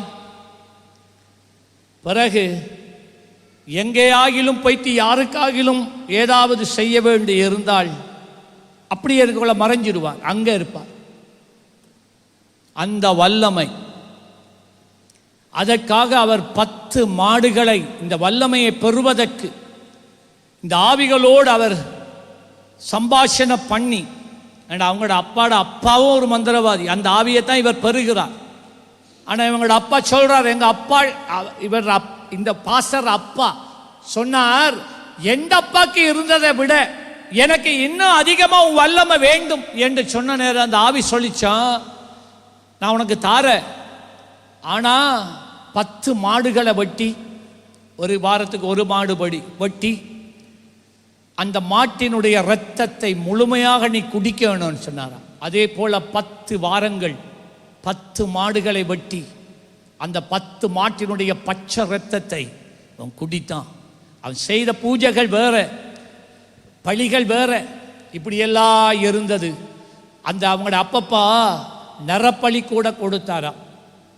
அப்படியா இருந்து இந்த அவருடைய தகப்ப இந்த பாஸ்டர் அப்பா இன்னும் பெரிய மந்திரவாதியாய் மாறினான். இந்த பாப்பா தான் இந்த 10 மாடுகளை குடிச்சான். அவர் செத்து போயிட்டான். செத்து போன உடனே கிராமவாசிகளும் அப்பிரதேசத்தில் இருந்த மற்ற மந்திரவாதிகள் எல்லாரும் இவரிடத்துல வந்தார். சொன்னா, நீ அப்பாட வாரிசு நீதான், அப்பாட்ட இருந்த அத்தனை மந்திரங்களும் அத்தனை ஆவிகளும் உனக்குத்தான் சொந்தம். ஆகவே நீதான் அடுத்த மந்திரவாதி, சீஃபாக நீ மாறணும், அதுக்கு உன்னை ஏற்படுத்தி கொள் என்று சொன்னார்களாம். இவன் எல்லா மந்திரவாதிகளை பார்த்து சொன்னானாம், நான் என் அப்பா போல ஒரு மந்திரவாதியா மாறுறதுன்னு சொன்னான். என் அப்பாட்ட இருந்த வல்லமையை பார்க்கிலும் அதிகமான வல்லமை எனக்கு வேண்டும் என்று சொன்னானாம். அது ஒரு கண்டிஷன். ரெண்டாவது சொன்னானா, இந்த வல்லமைய நான் பெற்றாலும் இந்த ஆவிய நான் முகமுகமா பார்க்கணும், முகமுகமா பேசணும், எனக்கு முன்னால் அந்த ஆவி வந்து நிற்கணும், இல்லாட்டி நான் இதுல ஈடுபட நான் விரும்பல என்று சொன்னானா. பெரிய மந்திரவாதிகள் எல்லாம் சேர்ந்து அந்த ஆவிகளோட உடன்படிக்கை பண்ணி அந்த ஆவி வந்து சொல்லிச்சாம். சத்தம் மட்டும் கேட்டுச்சு, என்ன காட்டல், அந்த ஆவி இவருக்கு தன்னை காட்டல. இது உண்மை சம்பவம்.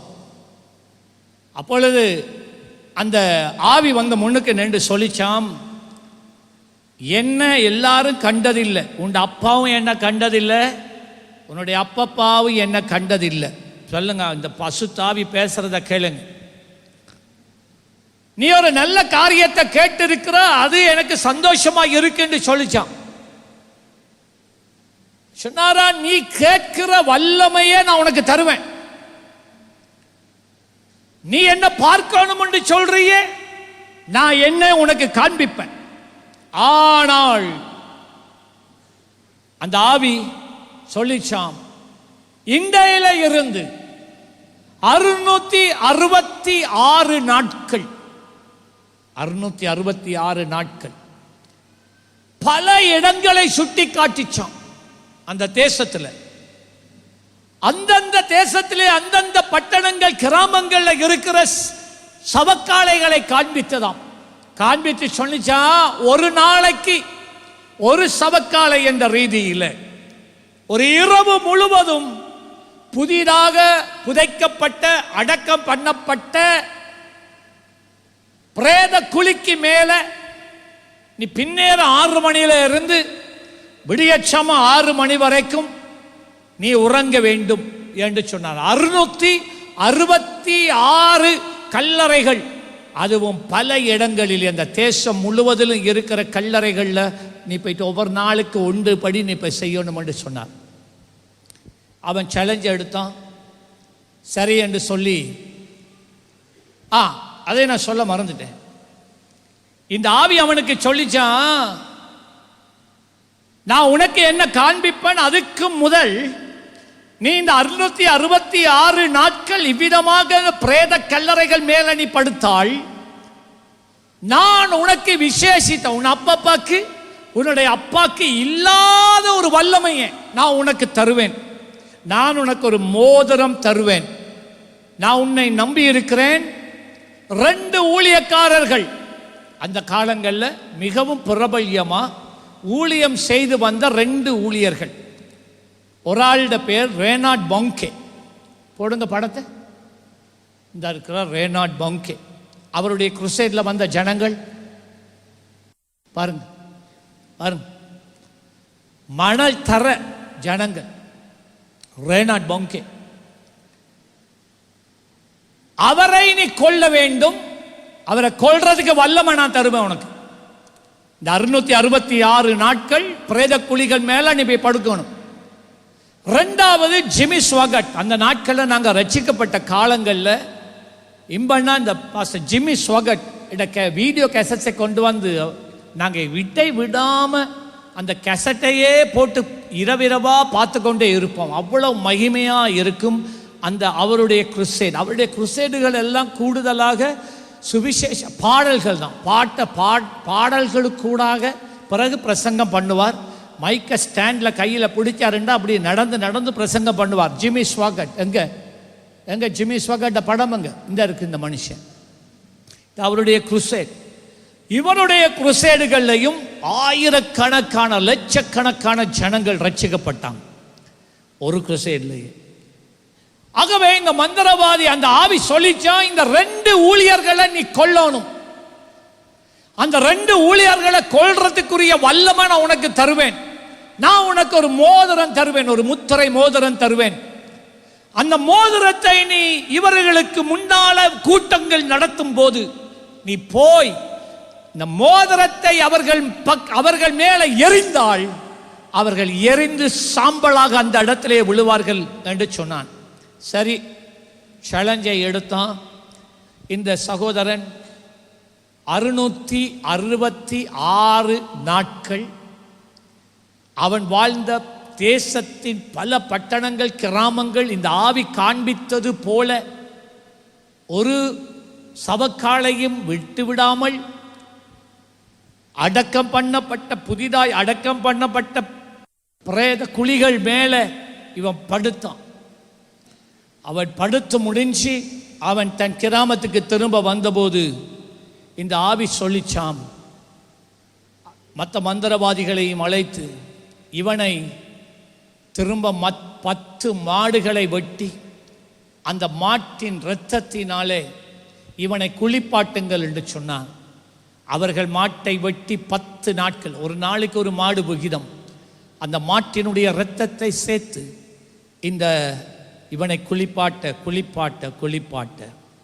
இவனுக்குள்ளே சக்தி பெருக ஆரம்பித்தது. இவனை அறியாத ஒரு சக்தி அவனுக்குள்ளே வந்தது. அந்த 10வது நாள் அந்த 10வது மாட்டை வெட்டி இரத்தத்தை அவன் மேலே போட்ட உடனே அவன் கையிலே ஒரு மோதிரம் தானாக வந்து சேர்ந்தது, பெரிய முத்திரை மோதிரம். இப்போ இந்த ஆவி சொல்லிச்சாம், நீ உச்சக்கட்டத்துக்கு நீ வந்துட்டா. இந்த மாதம் இந்த இடத்திலே இந்த ஊழியர்கள் கூட்டங்களை வைக்க போறாங்க. அப்ப ரெனாட் பாங்கேட கூட்டம், இவர் கூட்டம் வைக்க வாரார். நீ அந்த கூட்டத்துக்கு முன்பதாக நீ போய் அவர் ஸ்டேஜில் இருக்கும்போது இந்த மோதிரத்தை நீ கலட்டி எறி. அந்த மோதிரம் அவர்களிடையே பட்டு அவர் எரிந்து சாம்பலாய் அந்த மேடையிலேயே விழுவார். அந்த மோதிரம் திரும்ப உன் கையிலே வந்து சேரும் என்று சொன்னார். அதே போல இந்த சகோதரன் ரேனாட் பாங்கேனுடைய ஊழியத்துக்கு குருசேடுக்கு போய் இருக்கிறார். நிறைய சனங்கள், அந்த சனங்களுக்குள்ள அந்த நெரிசலுக்குள்ள பூந்து பூந்து பூந்து பூந்து கடைசியாக முன்னுக்கு வந்து நிற்கிறான். இந்த ஸ்டேஜுக்கும் முன்னுக்கு இருக்கிற வரிசை சரியான தூரமாக இருக்கும். அதெல்லாம் அவங்க அடைச்சி வச்சிருப்பாங்கன்னு நினைக்கிறேன். இதுக்கும் ஸ்டேஜுக்கு இடையில் நிறைய தூரம் இருக்குது. இங்கேருந்து பின் கதவு மட்டும் இருக்குது, அந்த தூரம் இருக்கும்.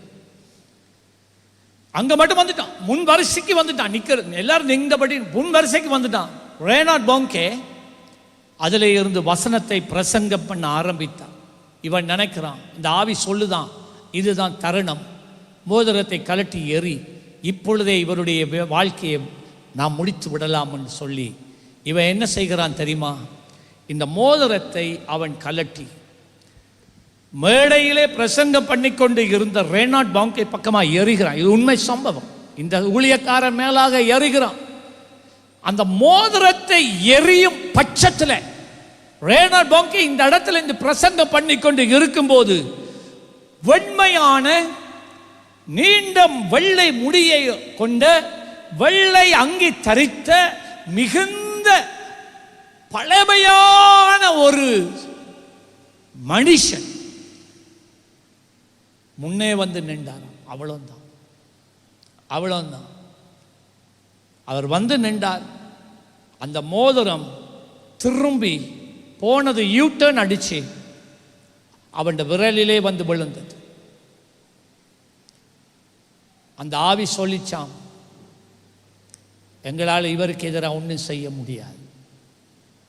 அன்று அந்த கூட்டத்திலே அந்த சகோதரன் ஆண்டவராகிய இயேசு கிறிஸ்துவுக்கு தன்னுடைய வாழ்க்கையை அர்ப்பணித்து அவன் பிசாசுகளோட பண்ணியிருந்த அத்தனை உடன்படிக்கையில இருந்து தன்னை மீட்டு விடுதலையாக்கி அன்றே இருந்த தேவனுடைய வல்லமையான ஊழியக்காரனாய் மாறி இன்று நாம் பேசிக்கொண்டு இருக்கிற இந்த நேரம் வரைக்கும் தேவனால் பயன்படுத்தப்படுகிற வல்லமையான ஒரு ஊழியக்காரனாய் இருக்கிறார்.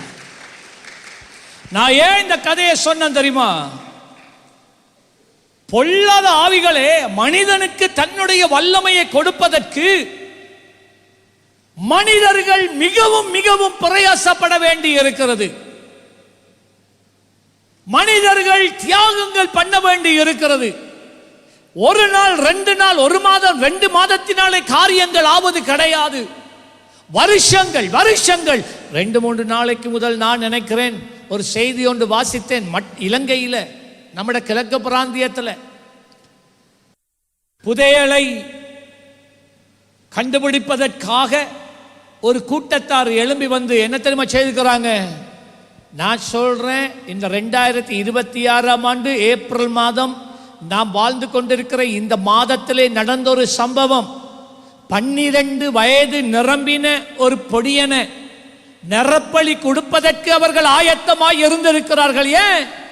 இந்த ஆவிகளின் உதவிக்காக. எங்க அந்த புதையல் இருக்கு அதை கண்டுபிடிக்கிறதுக்கு எங்களுக்கு சொல்லித்தா. சும்மா இல்லாது சொல்லி தராது, அதுக்கு நிரப்பலி கொடுக்க வேண்டும். நான் உங்களுக்கு என்ன சொல்றேன்டா, அசுத்த ஆவிகளே ஒரு மனிதனுக்குள்ளே வல்லமையா கிரிய செய்ய இவ்வளவு காரியங்களை தியாகங்களை மனிதனிடத்தில் எதிர்பார்க்கிறது என்றால் ஜீவனுள்ள ஒரு தெய்வம், இந்த ஆவிகளை எல்லாம் பார்க்கிலும் மகத்தான ஒரு தெய்வம், அவருடைய மகிமைய அவருடைய வல்லமைய அவர் நமக்கூடாக செயல்படுகிறதானால் நாம் எவ்வளவு எங்களை அவருக்கு ஊற்றி கொடுக்க வேண்டும் யோசிங்க. பிரியமானவர்களே, நல்லா கேளுங்க. ஆண்டவருக்கு தேவையானதெல்லாம் ஒரே ஒரு மனிதன் தான். உங்களுக்கு தெரியுமா, 1ஆம் நூற்றாண்டில் 70ஆம் வருஷத்தில் 33ஆம் வருஷத்தில் வரைக்கும் இயேசு சுவாமி ஊழியம் செய்து மரித்தார். அந்த 33ஆம் வருஷத்திலேயே முதலாவது பெந்தகோஸ்து அனுபவம் உண்டாயிற்று. 1ஆம் ஆண்டில் 70ஆம் வருஷம் வரைக்கும் அந்த பின்மாற்றத்தினுடைய அக்கினி அபிஷேகம் பெந்தகோஸ்து அனுபவம் ஊற்றப்பட்டு கொண்டே இருந்தது. சீஷர்கள் எங்கே போனாலும் அந்த ஆவி ஊற்றப்பட்டு கொண்டே இருந்தார். ஆனால் கிறிஸ்துவுக்கு பின் 70ஆம் ஆண்டோட அந்த அலை நின்று போனது. நல்லா கேளுங்க, அந்த அலை நின்று போனது. நின்று போன அந்த பெந்தகோஸ்தே அனுபவம், நல்ல கவனமா கேளுங்க, சுமார் அதை தொடர்ந்து வந்த 1700 வருஷங்கள் 1700 வருஷங்கள் ஆண்டவர் திரும்பவும் இந்த பூமியிலே அவருடைய வல்லமையை விளங்க பண்ணுவதற்கு ஒரு பாத்திரத்தை ஆகிலும் ஒரு மனிதனை ஆகிலும் அவரால் தேடி கண்டுபிடிக்க முடியவில்லை. 1700 years, the dark period of the world, உலகத்தினுடைய மிகுந்த இருளான வருஷங்கள்,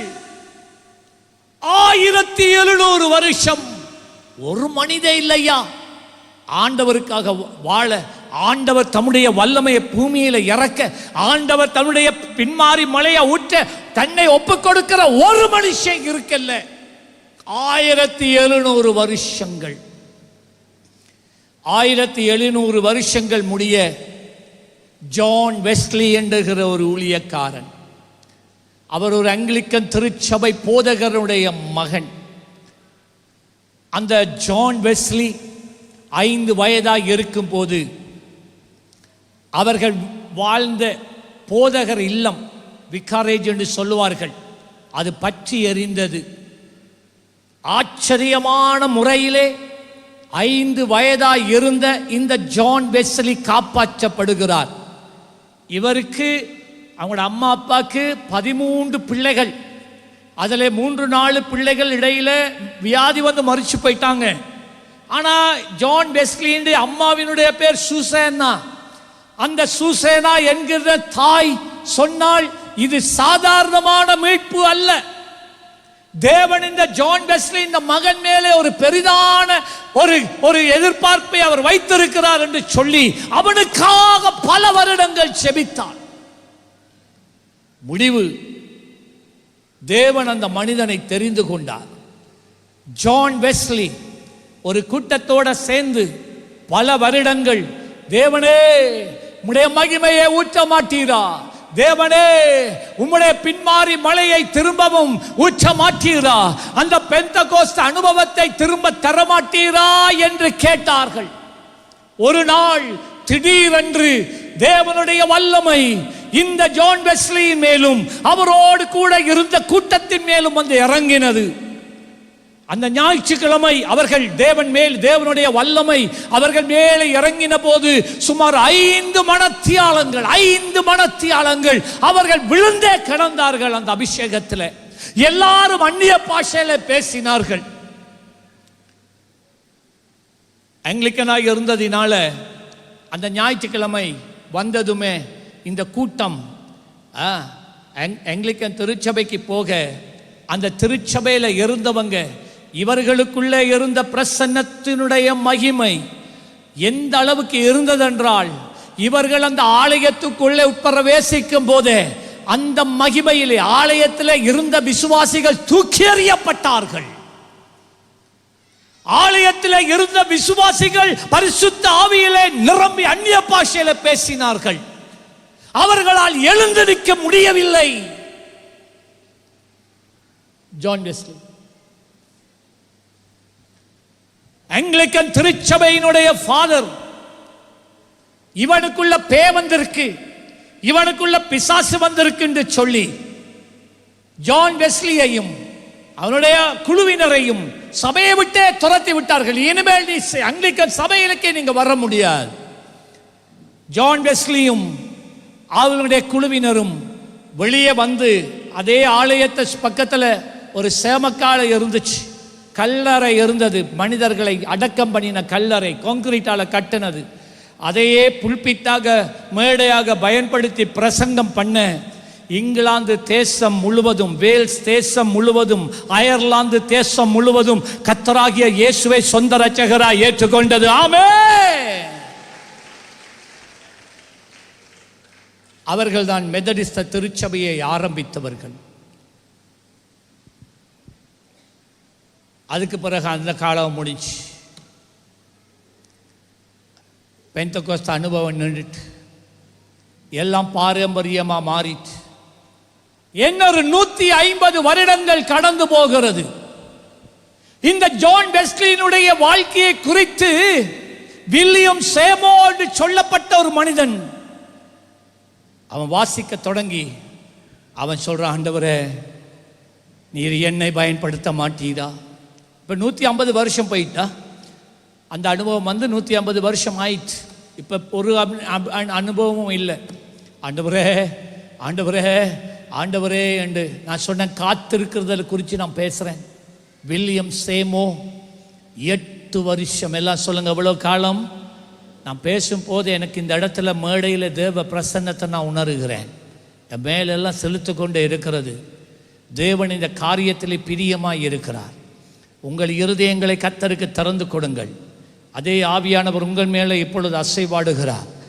8 வருஷங்கள் இந்த வில்லியம் சேமோன்னு சொல்லப்பட்ட இந்த மனுஷன் 8 வருஷங்கள் ஒரு நாளைக்கு 8 மணத்தியாலம் இருந்து ஜெபிக்க ஆரம்பித்தார்.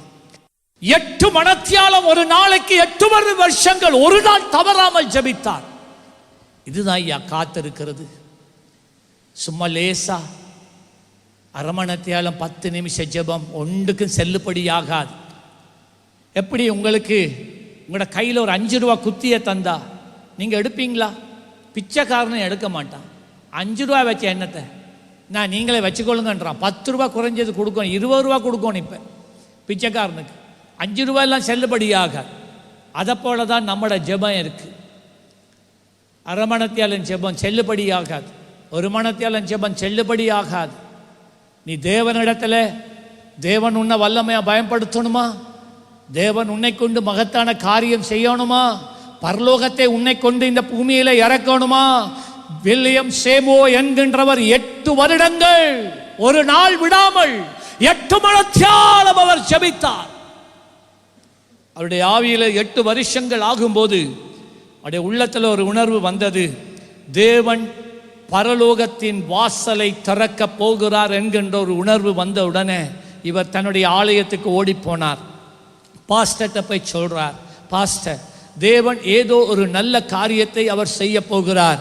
நான் 8 வருஷங்கள் நான் ஜெபித்திருக்கிறேன். நான் ஏதோ ஒரு காரியத்தை சீக்கிரமாக தேவன் செய்ய போகிறதை நான் உணர்கிறேன் என்று சொன்னார்.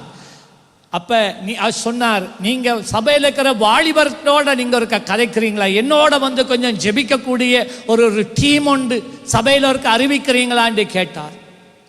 ஆகவே இந்த வில்லியம் சேமோ அந்த பாஸ்டர் சொன்னார், சேமோ கேளு, நீயே சொல்லுப்பா, உண்ட உள்ளத்தில் இருக்கிற பாரத்தை நீயே சொல்லுப்பா, வந்து சேர்றவன் வந்து சேரட்டும் அப்படி சொன்னார். அப்படி சொன்ன உடனே வில்லியம் சேமோ சபையில் எழும்பி சொன்னார், 8 வருஷம் ஒரு நாளைக்கு 8 மணத்தியாலம் படி நான் கர்த்தர் பாதத்தில் இருந்துட்டேன்.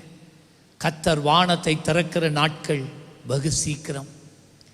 எத்தனை பேர் என்னோட கூட சேர்ந்து நீங்க ஜெபிக்க போறீங்கன்னு கேட்டார். 22 சகோதரிகள் தாய்மார் எழுந்து நின்றாங்க. நான் வாரம் ஜெபிக்க சபையில இருந்து. தாய்மாரை எதிர்பார்க்கவே இல்லவர்.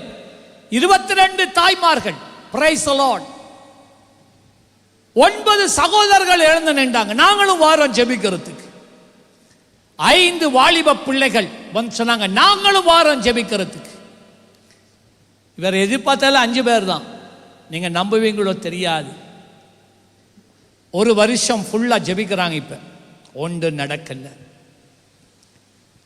ஒரு வருஷம் முழுவதும் 8 மணத்தியாலும் ஜெபிக்கிறான், ஒன்று நடக்கல. 2வது வருஷம் அவர்கள் உபவாசம் பண்ணி ஜெபிக்க தொடங்குறாங்க, ஒன்று நடக்கல.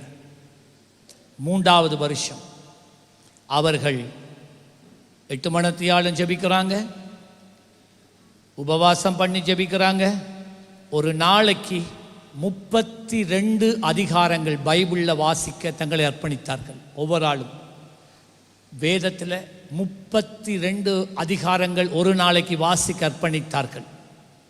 அவ்வளவுதான். கர்த்தர் மகிமையை ஊற்றினார்.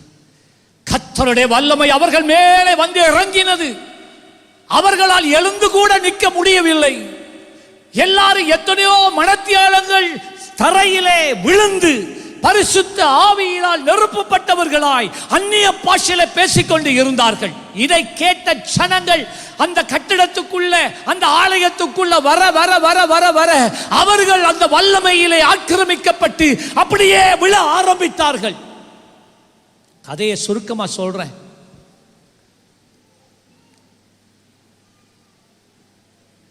ரோட்டால போறவங்க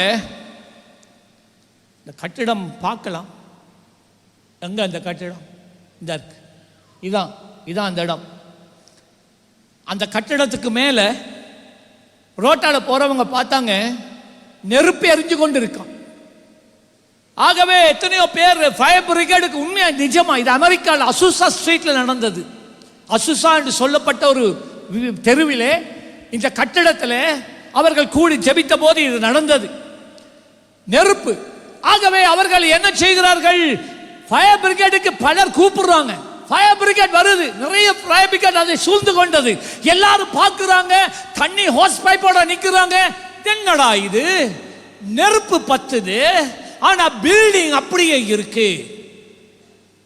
அப்ப அவங்க நினைச்சாங்க, உள்ளத்தான் ஏதாவது வயர் ஏதும் பத்தி எரிகிறதோ என்று சொல்லி உள்ள போனவங்களும் அந்த மகிமையிலே அவங்களும் விழுந்துட்டான். ஆனா உள்ள ஆராய்ச்சி பார்க்கிற நேரம் வயர்ல ஒன்றுமே பத்தல்ல. அது என்ன தெரியுமா?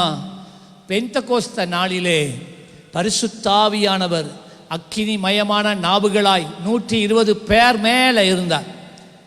இங்க கட்டிடத்துக்கு மேலேயே பெரிய அக்கினியாய் இருந்தார். எவ்வளவு நாள் இருந்துச்சு தெரியுமா? 7 வருஷம். 7 வருஷம் இருந்துச்சு. 7 வருஷம். 7 வருஷம் எவரும் அந்த இடத்தை விட்டு வீட்டுக்கு போகவில்லை. ஆயிரமான ஜனங்கள் வந்தார்கள், ரட்சிக்கப்பட்டார்கள். அந்த அபிஷேக வல்லமை எந்த அளவுக்கு இருந்தது தெரியுமா? அந்த ரோட்டால போறவங்க, அதை கடந்து போறவங்க ரோட்ல படாசந்து பரிசுத்தாவின் வல்லமையில ரோட்லயே விழுவாங்க. ஒரே நேரத்தில் குறைந்தது 100 பேர் விழுந்திருப்பாங்களாம். சும்மா விழுந்தில்ல, அந்நிய பாஷையில பேசிக்கொண்டு இருப்பாங்களாம். அது மாத்திரம் இல்லை, இந்த வில்லியம் சேமோ தானே ஜெபித்தார் இத்தனை காலம். தேவனுடைய அக்கினி வந்து இறங்கிட்டல்ல. அவர் இந்த ஆலயத்தில், இந்த கட்டிடத்தில் ஒரு அது ஆலயமாக மாறிட்டு, புல்பீட்டெல்லாம் இல்லை, ரெண்டு பெட்டி பக்குஸ் பெட்டியை எடுத்து மேலே வச்சு அதான பீடம், பிரசங்க பீடம். முன் வரிசையில் தான் அவர் இருப்பார். அவர் இருந்த முழங்காலையே இருப்பாராம். அது கூட இன்னும் மியூசியத்தில் இருக்காம். மரமே தேஞ்சு போய் இருக்காம். அந்த நின்ற இடம், முழங்கால இருந்த இடம். அவருடைய முகத்தை யாரும் பார்த்தா அண்டு போட்டு மகிமையில் அப்படியே விழுந்துருவான் ஒரு முகத்தை பார்த்து. ஆகவே சரித்திரம் சொல்லுகிறது, ஒரு பெட்டியை கொண்டாந்து அவருடைய முகத்தை மூடி விட்டுருவான். யாருமே அவருடைய முகத்தை பார்க்கல. மோசே 40 நாள் சீனா மலையில இருந்து 10 கற்பனைகளை பெற்றான் அல்லவா, தனித்திருந்தான் அல்லவா தேவனோட. அவன் கீழே இறங்கி வந்தோடனே என்ன ஜனங்கள் சொன்னாங்க? மோசையை பார்த்து என்ன சொன்னாங்க? உடைய முகத்தை எங்களாலே பார்க்க முடியலன்னு சொல்லி அவன் சால்வையை எடுத்து அவன முகத்தை மூடிட்டான். அப்ப இதெல்லாம் பிப்ளிக்கல். இவர முகத்தை சால்வையால மூடல, முகத்தை பட்டியால மூடினாங்களாம். 7 வருஷம். 7 வருஷம் அவர் பின்பதா இது நடந்து போய்கொண்டிருக்கிற 2வது வருஷத்தில் திருமணம் முடித்தார்.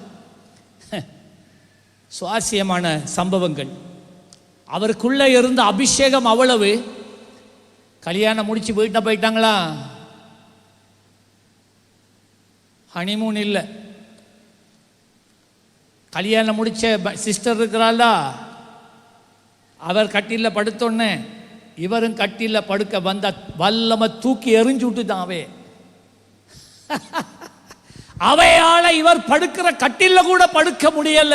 அந்த அளவு அபிஷேகம், அந்த அளவு அபிஷேகம். சொல்லப்படுகிறது என்ன தெரியுமா? அந்த சகோதரி புருஷனோட கூட எனக்கு படுக்க கிடைக்குது இல்லையே என்று சொல்லி 2 வருஷம் எடுத்தது அவருடைய அபிஷேகத்துக்கு பக்கத்தில் நிற்பதற்கு. 2 years அவள் தன்னை அந்த அளவுக்கு ஆயத்தப்படுத்த வேண்டி இருந்தது. 2 years. இந்த 5 வாலிப பிள்ளைகள் ஒப்பு கொடுத்தாங்கன்னு சொன்னேன்ல, அந்த 5 வாலிப பிள்ளைகள்ல ஒரு சகோதரியினுடைய பேர் சிஸ்டர் கனி. சிஸ்டர் கனி. அவளுக்கு ஆக 17 வயசு தான். 17 வயசானவங்க கொஞ்சம் எளிமை இல்லைங்க பார்ப்போம். இவ்வளோ பேர் தானா? சரி உட்காருங்க. 17 years. நல்லா கேளுங்க, நல்லா கேளுங்க. இந்த கனி என்கின்ற சகோதரி இந்த சம்பவங்கள் நடக்கும்போது அவளுக்கு 17 வயசு. 2 வருடத்தில் நான் சொல்கிறத கேட்கணும். இந்த 17 வயசு நிரம்பின வாலிப சகோதரி 2 வருஷத்தில் 7000 அற்புதங்களை செய்தாள். 7000 அற்புதங்களை செய்தாள். இன்னொரு சகோதரி இருந்த, அவருடைய பேர் லோரா லோ. அவள் மிகுந்த ஐஸ்வர்யம் உள்ள ஒரு சகோதரி. அவளுக்கு 4 மாளிகைகள் அந்த பிரதேசத்தில் இருந்த 4 மாளிகைகள் இருந்தது. ஆனால் இந்த எழுப்புதலை குறித்து கேள்விப்பட்ட உடனே அவள் தன்னுடைய வீட்டில் இருந்து புறப்பட்டு வந்தாள். அவர்களும் இவர்களில் ஒன்றாய் மாறினாள். இந்த எழுப்புதல் 7 வருஷம் அந்த இடத்துல இருந்தது. 4 மாளிகைகள் அப்படி இருந்தும் கூட 7 வருஷம் இரவும் பகலும் ஒரு நாளாகிலும் அவள் தன் வீட்டுக்கு போகவே இல்லை. அவளுடைய மாளிகை, அவளுடைய வீடு, அவளுடைய தோட்டங்கள், அவளுடைய வருமானங்கள், இதை குறித்து கடுகளவேனும் அவள் கரிசனை இல்லாமல் வாழ்ந்தாள். ஏனென்றால் அவள் சொன்னது, இந்த தேவனுடைய மகிமைக்கு ஒப்பாக இந்த உலகத்தில் எதுவுமே ஈடாக முடியாது. இன்றைக்கி நீங்கள் உங்களில் சிலர் பணத்துக்கு பின்னால் ஓடுறீங்க, படிப்புக்கு பின்னால் ஓடுறீங்க, தொழிலுக்கு பின்னால் ஓடுறீங்க. இதுதான் என்று நீங்கள் நினச்சி கொண்டு போகிறதுக்கு காரணம் சொல்லட்டா என்னண்டு, நீங்கள் இன்னும் ஒரு கடுகளவு வேணும், ஒரு துளியள வேணும். நீங்கள் அந்த தேவனுடைய மகிமை என்றா என்ன என்பதை இன்னும் ருசிக்கல. நீங்கள் அதால தான் நீங்கள் இந்த உலகத்துக்கு பின்னால் இன்னும் ஓடுறீங்க, சபைக்குள்ளே இருந்து கொண்டு. அதான் தாவீது சொன்னான், கர்த்தர் நல்லவர் என்பதை. சகோதரன் பில் பான்ஸ் என்று சொல்லுகிற ஒரு சகோதரன் இந்த குழுவிலே இருந்தார். 2.5 வருடங்களிலே 9000, நான் சொல்றேன் 2.5 வருடங்களிலே 9000 குருடர்களை பார்வை கொடுத்தார். அபிஷேகம் என்ன செய்துன்னு பார்த்தீங்களா? சும்மா இல்லையா, கிரயம் செலுத்தணும், கிரயம் செலுத்தணும். நீங்க உங்களோட இஷ்டம் போல இப்படி வாழ்ந்து கொண்டு எதையுமே நீங்க சாதிக்க இயலாது, எதையுமே நீங்கள் அனுபவிக்க இயலாது. பரலோகம் என்றா என்னண்டே உங்களுக்கு தெரியாது, பரிசுத்த ஆவியானவர் என்றாலே என்னன்னு உங்களுக்கு தெரியாது. அதாலதான் உங்களால ஒரு உபவாச ஜபத்துக்கு வர முடியுதில்லை. அதாலதான் உங்களால வர முடியுதில்லை. ஏன்னா உங்களுக்கு அதை குறித்து ஆசை இல்லை. ஏன்னா நீ உங்களுக்கு ருசி பார்த்ததே கிடையாது.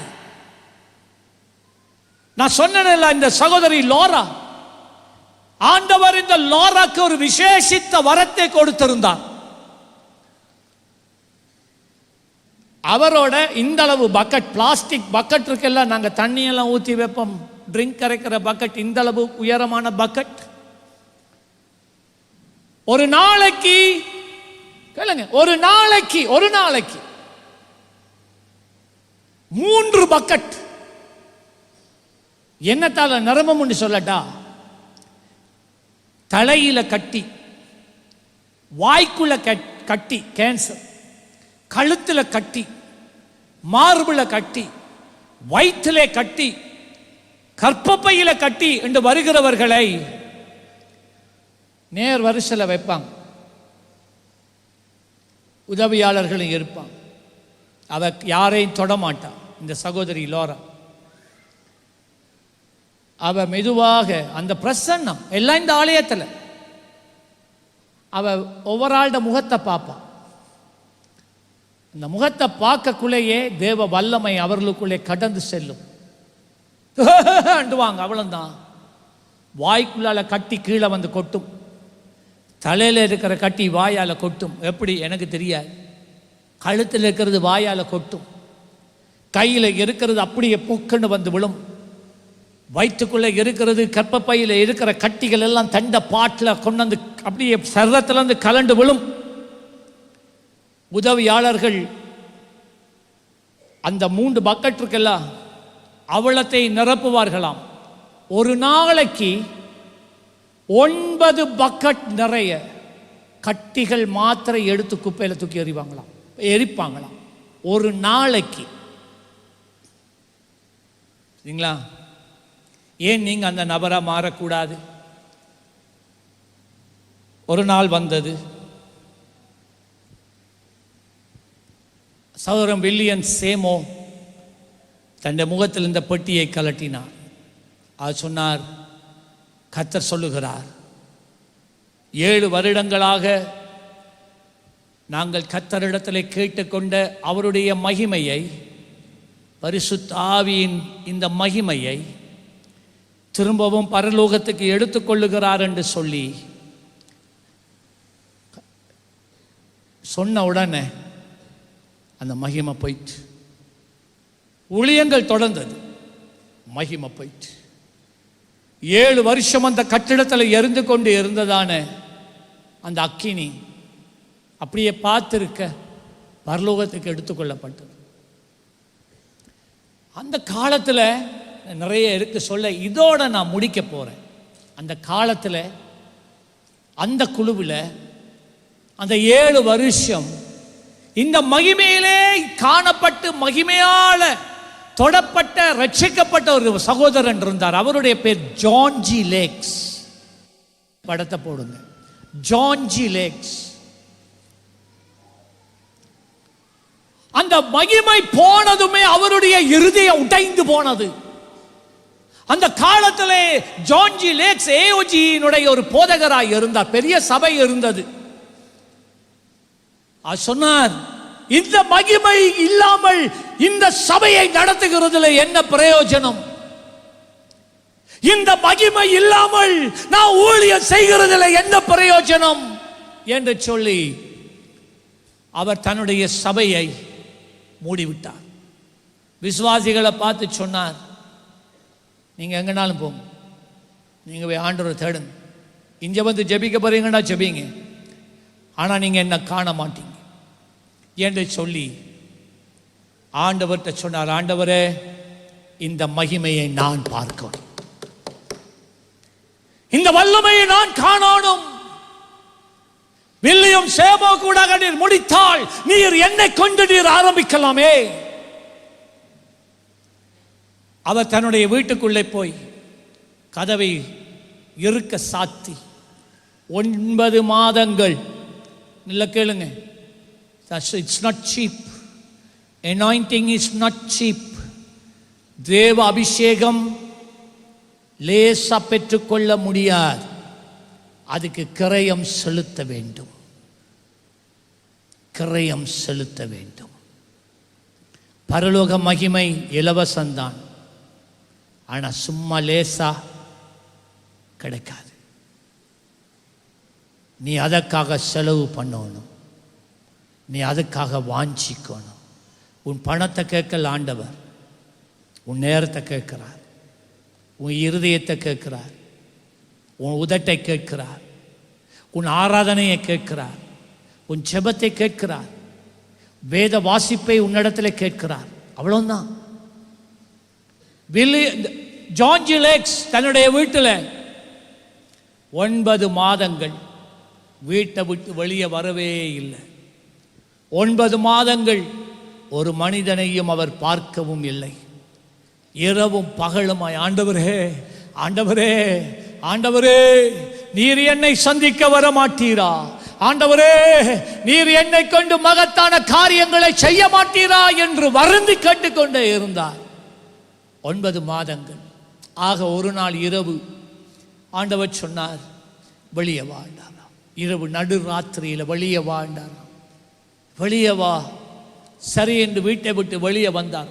9 மாதங்களுக்கு பிறகு இப்பதான் முதலாவது தடவை அறையை விட்டு வீட்டை விட்டு வெளியே வாரார். ரோட்டில் ஒரு குருவி கிடையாது. இப்போ என்ன ஆண்டவரே என்று கேட்டார். ஆண்டவர் ஒன்றுமே சொல்லலை. இவர் ஜெபித்து கொண்டே போகிறார். ரோட்டில் எங்கே போகிறேன்டே தெரியாது. எங்கே போடுவேன் உம் சமூகத்தை விட்டு, உம்மை விட்டு விட்டு எங்கே ஓடுவேன். அது அப்படித்தான். அப்பா அப்பா அப்பா எனக்கு நீங்க மட்டும் வேணும் என்று செபிச்சு கொண்டு போறார். ரோட்ல கையை உயர்த்தி கொண்டு, ஒருவனும் இல்லை. தூரத்தில் பார்க்கும் போது ஒரு சின்ன லைட், யாரோ டார்ச் லைட்டை பிடிச்சிட்டு வர மாதிரி இவர மனசுல போகுது. 9 மாதங்கள் ஒரு மனுஷனை கண்டே 9 மாதங்கள் ஆகிறது. யாரா இருக்குமோ இந்த ராத்திரி வேளையில இந்த குளிருக்குள்ள தோச்ச பிடிச்சிட்டு யார் வரக்கூடுமோ? வர வர வர வர வர வர அந்த வெளிச்சம் கிட்ட வந்து கிட்ட வந்து கிட்ட வந்து பார்த்தால் அங்கே ஒரு மனிதன் இருக்கவில்லை, வெளிச்சம் மட்டும்தான். அந்த வெளிச்சம் இவர் நடக்கிறார், அந்த வெளிச்சமும் வருகிறது. ஒரு இடத்துல இந்த வெளிச்சம் அவரை சந்திக்கிறது, அந்த வெளிச்சம் அவரை அடிக்கிறது, அவர் மேலே அந்த வெளிச்சம் இறங்குகிறது. அது பிரகாசமான வெளிச்சம், பிரகாசமான ஒளி. அந்த வல்லமையிலே அவர் அந்த இடத்துல விழுகிறார். பின்பதாக அவர் எழுந்து திரும்பவும் தன் வீட்டுக்கு வந்து ஜெபிக்க ஆரம்பித்தார். நான் சொல்றதை கேளுங்க, ஆண்டவரே இனி என்ன? அப்படிதான் வீட்டில் அறையில் இருந்து ஜெபிச்சு கொண்டிருப்பார். அமெரிக்காவில் திடீரென்று எந்த ஊழியர்களுக்கும் பெற்றிராத பெரிய ஒரு வரம் இந்த ஜான் ஜி லேக்ஸ் என்கின்ற தேவ மனுஷன் அடைந்தார். அமெரிக்காவில் ஜெப அறையிலிருந்து ஜெபித்து கொண்டிருந்தவரை தேவன் சரீர பிரகாரமாக தூக்கி கொண்டு இங்கிலாந்து தேசத்துக்கு கொண்டு போவார். பிரசங்கம் பண்ணு, வியாதியஸ்ல குணமாக்குண்டா, யார்ட்டையும் கையெல்லாம் வைக்கிறது எல்லாம் கிடையாது. பிரசங்கம் பண்ணுவார், வியாதியஸ்ல கொண்டாந்து வைப்பாங்க, சும்மா நடந்துட்டு போவார். அவ்வளவுதான். க்ஷணங்கள் ஆஸ்பத்திரிக்கு கொண்டு போவாங்க. ஆஸ்பத்திரிக்குள்ளேயே அவர் போக தேவையில்லை, ஆஸ்பத்திரிக்கு வெளியாலேயே இப்படி நடந்து போவார். ஆஸ்பத்திரியில் இருக்கிறவங்க எல்லாம் எழுந்து சுகமாக எழும்பிட்டு போயிடுவாங்க. ஆண்டவர் பிரான்சுக்கு கொண்டு போவார். பிரான்சிலே இருந்து தேவன் திரும்ப வீட்டு அறைக்குள்ளே கொண்டு வருவார். திரும்ப இன்னொரு நாள் ஜெபித்துக் கொண்டிருக்கும் போது இத்தாலி தேசத்துக்கு கொண்டு போனார். இப்படியே பல தேசங்களுக்கு கொண்டு போனார். அதில் ஒரு அனுபவத்தை சொல்றேன். ஒரு நாள் இவர் இவ்விதமாய் ஜெபித்துக் கொண்டு இருக்கும்போது ஆண்டவர் சொன்னார், நான் உன்னை கொண்டு போறேன்னு சொல்லி என்னன்னு கேட்கறது போது கொண்டு போயிட்டார். எங்க கொண்டு போனார்? ஆப்பிரிக்காவுக்கு கொண்டு போனார். அங்கதான் அவர் அதிக வருஷங்கள் அவர் அங்கே இருந்து ஊழியம் செய்தார். அவருடைய ஊழியத்தால தான் ஆப்பிரிக்காவிலே நிறைய கிறிஸ்தவ சபைகள் ஸ்தாபிக்கப்பட்ட அந்த தேசம் கிறிஸ்தவ தேசமாய் மாறினது. அவ்வளவு மகத்தான வல்லமைகள். தேவன் அவரை எங்கே தெரியுமா கொண்டு போனார்? அந்த ஆப்பிரிக்கா தேசத்துல ஒரு கிராமம் இருந்துச்சாம். அந்த கிராமத்தில் 352 குஷ்டரோகிகள் இருந்தாங்க. சமுதாயத்தால் புறக்கணிக்கப்பட்டவர்கள், காது அழுகி போனவர்கள், காது இல்லை, கண்ணிமை இல்லை, சிலருடைய கண்ணே இல்லை, சொக்கு இல்லை, பல்லு மட்டும் தெரியும், மூக்கு இல்லை, குழி மட்டும் தெரியும், விரல்கள் இல்லை, கால் இல்லை, சரீரத்தில் எல்லாமே உருகி உருகி அழுகி அழுகி உள்ள எல்லாம் தெரியும், நாற்றம். 352 குஷ்டரோகிகள். ஆண்டவர் சொன்னார், சுவிசேஷத்தை அறிவி என்று சொன்னார். நம்பிக்கை இழந்து போய் இருந்த அத்தனை பேருக்கும் இவர் இயேசுவை பற்றி சொன்னார். சொல்லி அதுக்கு பிறகு எத்தனை பேர் நீங்கள் இயேசுவை ஏற்றுக்கொள்ள விரும்புகிறீங்க? அவங்க சொன்னாங்க, நாங்கள் சாக கிடக்கிறோம், நமக்கு இனி என்ன வாழ்க்கை, அவரையே நாங்கள் தேடிக்கொள்கிறோம், அவர் மட்டும் நமக்கு போதும் என்று அத்தனை பேர் இயேசுவாமி ஏற்றுக்கொண்டார்கள். அதுக்கு பிறகு ஆண்டவர் சொன்னாராம், அந்த ஆருக்கு பேர் ஒரு கல், அந்த கல்லில் போய் நீ உட்கார் என்று சொன்னாராம். ஆகவே அவன் கொஞ்சம் நேரம் போயிட்டு அந்த கல்லில் உட்கார்ந்தான். இப்போ ஆண்டவர் சொன்னார், எழும் அந்த கல்லில் இருந்து. எழுமினா. இது உண்மை சம்பவம். ஒரு இடத்தை காட்டினா, நீ அங்கே போய் நில்லுன்னு சொன்னாராம். ரெண்டா, இப்போ அவங்கள பார்த்து சொல்லு, ஒண்டொண்டா, ஒருவர் ஒருவரா சொல்லு, போய் அந்த கல்லில் உட்கார சொல்லு. அவ்வளோதான். கஷ்டப்பட்டு நடக்க இயலாது, மூச்சு எடுக்க இயலாது, சுவாசப்பைகள் பாதிக்கப்பட்டு இருக்கும். இந்த குஷ்டரோகம் பிடிச்சாக்களுக்கு சுவாசிக்க இயலாது. கஷ்டப்பட்டு அரைஞ்சி எப்படியோ போய் முதலாவது ஆள் அந்த கல்லில் குந்தின உடனே செவிகள் புதிதாய் உருவாக்குறது. எல்லாம் பார்த்துட்டு இருக்கிறோம். காது உருவாகுது, கண் இமை உருவாகுது. குஷ்டரோகத்தினாலே கண் கொட்டினது, புதிய கண் அப்படியே உண்டாகிறது. உதடுகள் உண்டாகிறது, கழுத்து பகுதி உண்டாகிறது, விரல்கள் பார்த்திருக்க உண்டாகிறது. ஆச்சரியம். ஒரு சில நிமிஷங்களுக்குள்ள எல்லா ஆடையை கலந்து பார்த்தால் சம்பூர்ணமான சரீரம், எல்லாம் எல்லாம் புதிதாகுது. ஆச்சரியம். எல்லாருக்குள்ள விசுவாசம் வளருது. அவன் வாரான், அடுத்தவன் அடுத்தவன் அடுத்தவன், ஒருவன் தவறாமல் 152 பேர். பரிபூரண சுகம். அவயவங்கள் இல்லாத இடத்திலே புதிதான அவயவங்கள் உருவானது, எலும்புகள் உருவானது. அவ்வளவுதான். அத்தனை 352 குஷ்டரோகிகள் குணமானவர்கள் அத்தனை பேரும் ஆப்பிரிக்கா தேசத்திலே அவருடைய சொந்த ஊழியக்காரர்களாக மாறினார்கள்.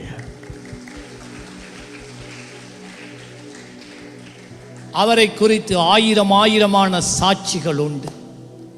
அவருக்குள்ளே இருந்த வல்லமைக்கு அளவே கிடையாது. ஒரு நாள் அமெரிக்காவுக்கு அவர் வந்த நேரத்தில் பேப்பர் ரிப்போர்ட்டர்ஸ், அரசாங்கத்தின் விஞ்ஞானிகள் எல்லாரும் இவர் மூலமாக நடந்த அற்புதங்களை கண்டு ஆச்சரியப்பட்டு அவரிடத்தில் ஒரு காரியம் கேட்டார்கள். நீங்க ஒருவனை குணமாக்கும் போது உங்களுக்குள்ள என்ன நடக்கிறது என்பதை நாம் பார்க்க அறிய விரும்புகிறோம். அனுமதி தருவீங்களா? ஓகே. ஒரு டெஸ்ட் லேபுக்குள்ளே கொண்டு போனார்கள். அவருடைய தலையில இருந்து கால் வரைக்கும் வயர்களை மாட்டினார்கள். நிறைய மீட்டர்ஸ், ரெக்கார்ட் பண்ணக்கூடிய மீட்டர்ஸ் எல்லாம் இருந்தது. இப்பொழுது அவர்கள் சொன்னார்கள், நாங்கள் இப்பொழுது மரிக்க போகின்ற அந்த கடைசி நிமிஷம், அவருக்கு இனி வாழ சான்ஸே இல்லை, சாகவே போகிறார். அப்படியான ஒரு மனிதனை நாங்கள் உங்களுக்கு பக்கத்தில் கொண்டு வர போகிறோம். அவர் மேலே நீங்கள் கையை வைப்பீங்களான்னு கேட்டார். No problem. அந்த மனிதன் மேலும் இவருக்கு வச்ச மாதிரியே எல்லா வயர் எல்லாத்தையும் போட்டு மீட்டரில் கனெக்ட் பண்ணாங்க. இப்பொழுது அவர்கள் சொன்னார்கள், சரி, அவரை நீங்கள் குணமாக்குங்கள் என்று சொன்னார்கள். இந்த ஜான் ஜி லேக்ஸ் என்கின்ற சகோதரன், ஊழியக்காரன், கையை கூட உயர்த்தல, அந்த மனிதனை தொடக்கூட இல்லை. அவர் ஒரு கட்டில்ல, அவன் ஒரு கட்டில்ல. அப்படியே மெதுவாக திறந்து தலையை திருப்பி பார்த்தது மாத்திரம்தான் எல்லா மீட்டரும் சிவப்பு நிறமா மாறி கீயா மாயாண்டு கத்தி அந்த மனுஷனை ஒரே நிமிஷத்துல எழும்பிட்டான். பார்த்த பார்வையில் அவங்களால எந்த ஒரு ரீடிங்கும் எடுக்க முடியல, அவர்களால் எதுவுமே ஜீரணிக்க முடியல. அமெரிக்காவில் இருந்த பிரபல்யமான பேப்பர் ரிப்போர்ட்டர்ஸ் இவருக்கு எதிராக பொய்யாக விமர்சித்த அத்தனை பேரும் இதை பார்த்தார்கள், தலை குனிந்து நின்றார்கள். அந்த சாக கிடந்த மனிதன் சாதாரண மனிதனாக எழும்பி இயேசுவை சோத்திரம் பண்ணி கொண்டு அவன் போயிட்டான். இங்கே இருந்த மீட்டர் எல்லாம் ஃபியூஸ் போயிட்டு. அவங்க கேட்டாங்க, அது இன்னையா இது? அப்போதான் அவர் சொன்னார், இதுதான் உன்னதத்தின் வல்லமை. ஆமென் சொல்லுங்களேன். ஹல்லேலூயா. உன்னதத்தின் வல்லமை. உன்னதத்தின் வல்லமைக்கு நீங்கள் என்னத்தான் மீட்டர் போட்டாலும் அந்த எந்த ஒரு மீட்டராலும் அந்த வல்லமைக்கு முன்னால் நிற்கவே முடியாது. நல்ல கையை தட்டி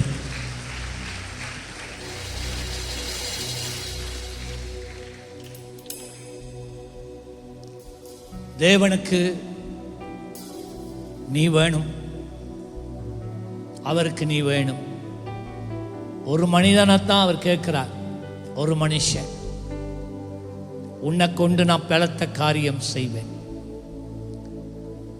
உன்னை கொண்டு நான் மகிமையான காரியங்களை செய்வேன், உன்னை கொண்டு நான் பரலோகத்தையே கீழே இறக்குவேன். காலம் இனி செல்லாது, நான் சீக்கிரம் வருகிறேன். எவர்கள் எனக்கு தங்களை அர்ப்பணிப்பார்கள். ஜெபத்திலே, உபவாசத்திலே,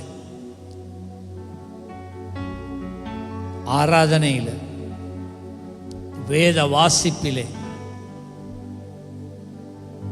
வல்லமையை பெறும் வரைக்கும், பரிசுத்த ஆவியின் வல்லமையால் நிரப்பப்படும் வரைக்கும் ஜெபிக்கக்கூடியவர்கள் யார்? அதிகால வேளையில் 12லேருந்து ஒரு 3 மணி வரைக்கும் ஜெபிக்கக்கூடியவர்கள் யார்? 3 மணியிலிருந்து விடிய 6 மணி வரைக்கும் ஜெபிக்கக்கூடியவர்கள் யார்? யார்? இதுதான் நம் கர்த்தருடைய தாகம். சிலுவையில் அவர் சொன்னார், தாகம் தாகம் என்று எனக்காய் ஏங்கி நின்றீ, தாகம் தாகம் என்று எனக்காய்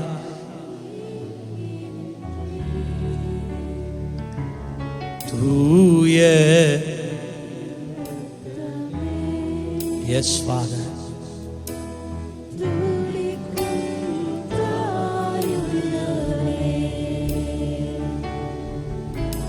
துதிக்கும் இரத்தமே,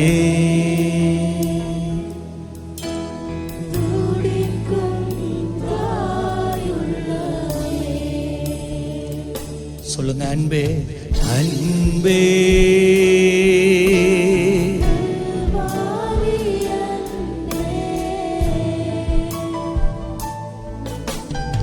உம்மை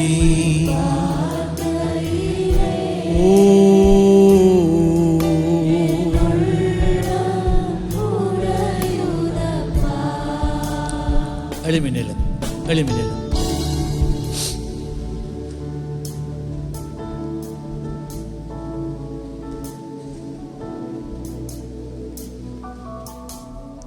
யார் அந்த ஒரு மனிதன்? யார் அந்த ஒரு மனிதன்? ஆவியானவர் நமக்கு உதவி செய்வார். எங்க பலவீனமான நேரங்களில் எங்களை பலப்படுத்தும்படிக்குத்தான் அவர் இருக்கிறார். ஆனா ஆண்டவருக்கு இன்றைக்கு வேணும் என்னண்டா, பரலோக மகிமையை இறக்கும் வரைக்கும் காத்திருக்கக்கூடிய மனிதர்கள் வேண்டும். ஒப்பு கொடுக்கிறார்கள், முன்னுக்கு வாங்க.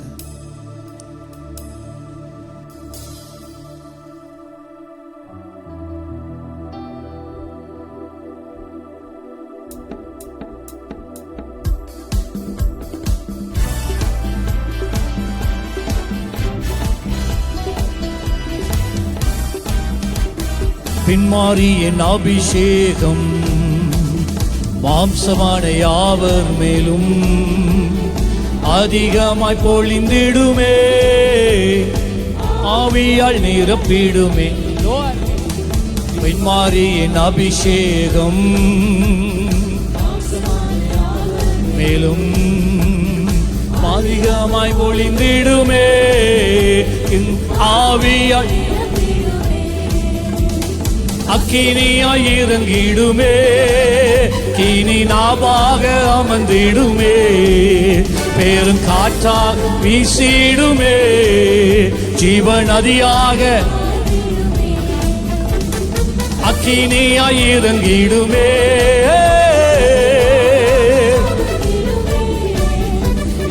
காற்றாக பெருத்திடுமே.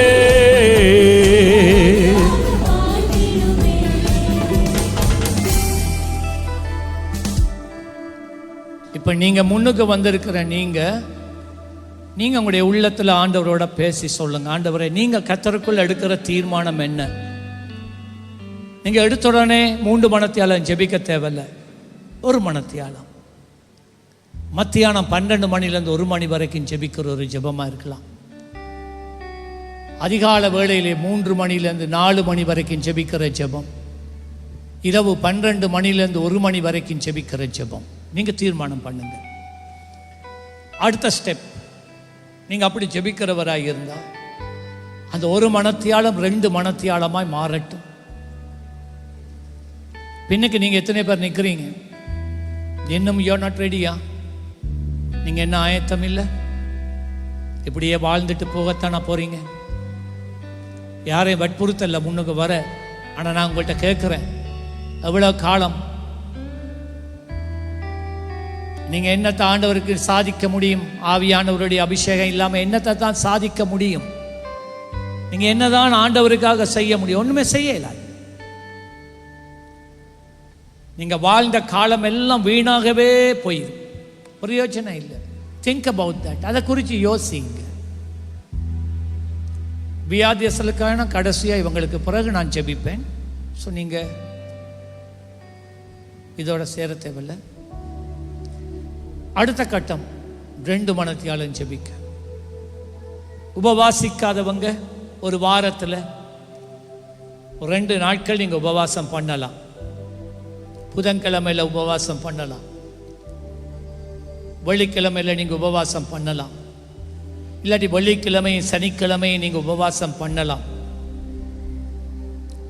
தாகம் ஒன்றுமில்லை. மேல் வீட்டறையில் சேர்ந்த 120 சீஷர்கள் எனக்கு ஒரு புருஷன் வேண்டும், எனக்கு ஒரு மனைவி வேண்டும், எனக்கு ஒரு கல்யாணம் வேண்டும் என்று ஜெபிக்கல. எனக்கு தொழில் தாரு, எனக்கு வீசா தாரும், அதெல்லாம் இல்லை. அது ஜெபம் இல்லை, அதுக்காக இல்லை. அவர்கள் கேட்ட ஒரே ஒரு காரியம், இதோ அடியே நிற்கிறேன், என்னை பயன்படுத்தும். ஒரு பல்லவியை நான் படிப்பேன். நிற்கிறவர்கள் உங்களுக்கு இன்னொரு சந்தர்ப்பம் உண்டு. கர்மேல் ஜெப வேளையில் ஒரு கையளவு மேக பார்க்கிறே, ஆகாவும் நடுங்கிடவே அக்கினி மலையாக. கர்மேல் ஜெப வேளையில் கையளவு மேகம் காண்கிறேன்,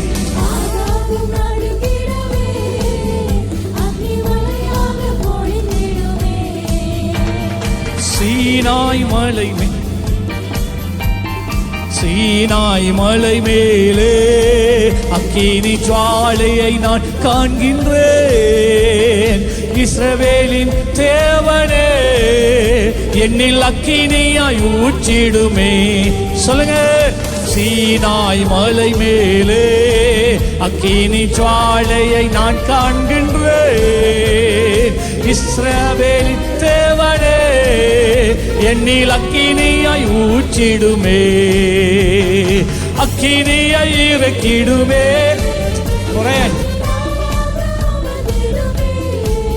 பெருங்காற்றாக வீசிடுமே, ஜீவ நதியாக பாய்ந்திடுமே. அக்கினியாய் இறங்கிடுமே. சொல்லுங்க. பெருங்காற்றாக வீசிடுமே. மேஜர் பொழிந்திடும் வல்லமை, உன்னதத்தின் வல்லமை. ஜெபிக்க தொடங்குங்க. அக்கினியின் வல்லமை, பொழிந்திடும் வல்லமை, உன்னதத்தின் வல்லமை, ஆவியின் வல்லமை. அக்கினி ஓ பொழிந்திடும் வல்லமை.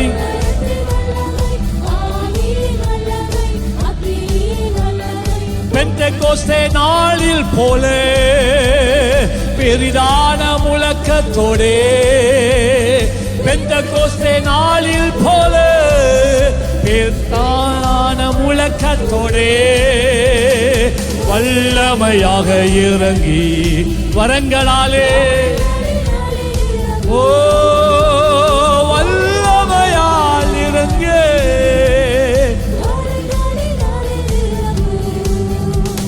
பொழிந்திடும் வல்லமை, உன்னதத்தின் வல்லமை, ஆவியின் வல்லமை. அக்கினி பொழிந்திடும் வல்லமை.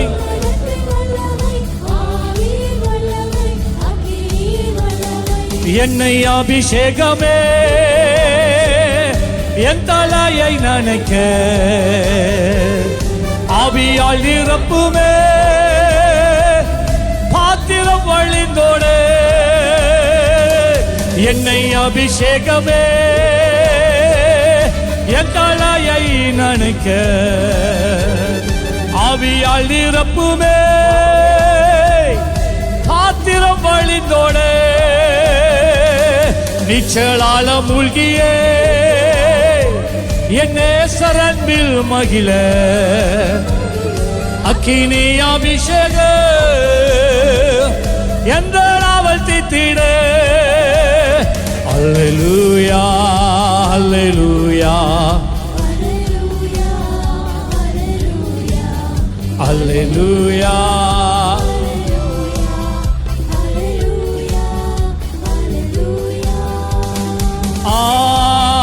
அல்லேலூயா அல்லேலூயா அல்லேலூயா.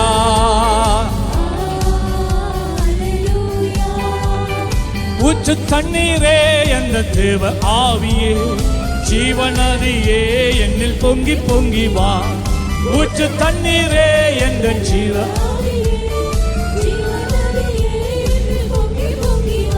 என்னை ஆசீர்வாதியே நேசகத்தாவே, என் நேசகத்தாவே ஆவியின் வரங்களினால். ஓ அல்லேலூயா. இப்பொழுது நம்முடைய கர்த்தராகிய இயேசு கிறிஸ்துவினுடைய கிருபையும் பிதாவாகிய தேவனுடைய அன்பும் பரிசுத்த ஆவியானவருடைய அந்யோன்ய ஐக்கியம் உங்கள் அனைவரோடும் கூட இன்றும் எப்பொழுதும் நிறைவாக இருப்பதாக. ஆமென். சேர்ந்து சொல்லுங்கள், என் ஆத்துமாவே கர்த்தரை ஸ்தோத்திரி, என் முழு உள்ளமே அவர் பரிசுத்த நாமத்தை ஸ்தோத்திரி. என் ஆத்துமாவே கர்த்தரை ஸ்தோத்திரி, அவர் செய்த சகல சகல சகல உபகாரங்களையும் மறவாதே. ஆமென். வந்ததுக்கு நன்றி. கர்த்தர் தாமே உங்கள் ஒவ்வொருவரையும் ஆசீர்வதிப்பாராக. God bless you. பிரியமானவர்களே, எமது ஆராதனையுடன் இணைந்திருந்தமைக்கு எங்கள் மனமார்ந்த நன்றிகளை தாழ்மையுடன் கூறிக்கொள்கிறோம். இந்த ஆராதனை உங்கள் ஆத்துமாவுக்கு மிகுந்த ஆசீர்வாதமாக இருந்திருக்குமென விசுவாசிக்கிறோம். தொடர்ந்தும் எம்முடன் இணைந்திருங்கள். கர்த்தர் தாமே உங்களை ஆசீர்வதிப்பாராக.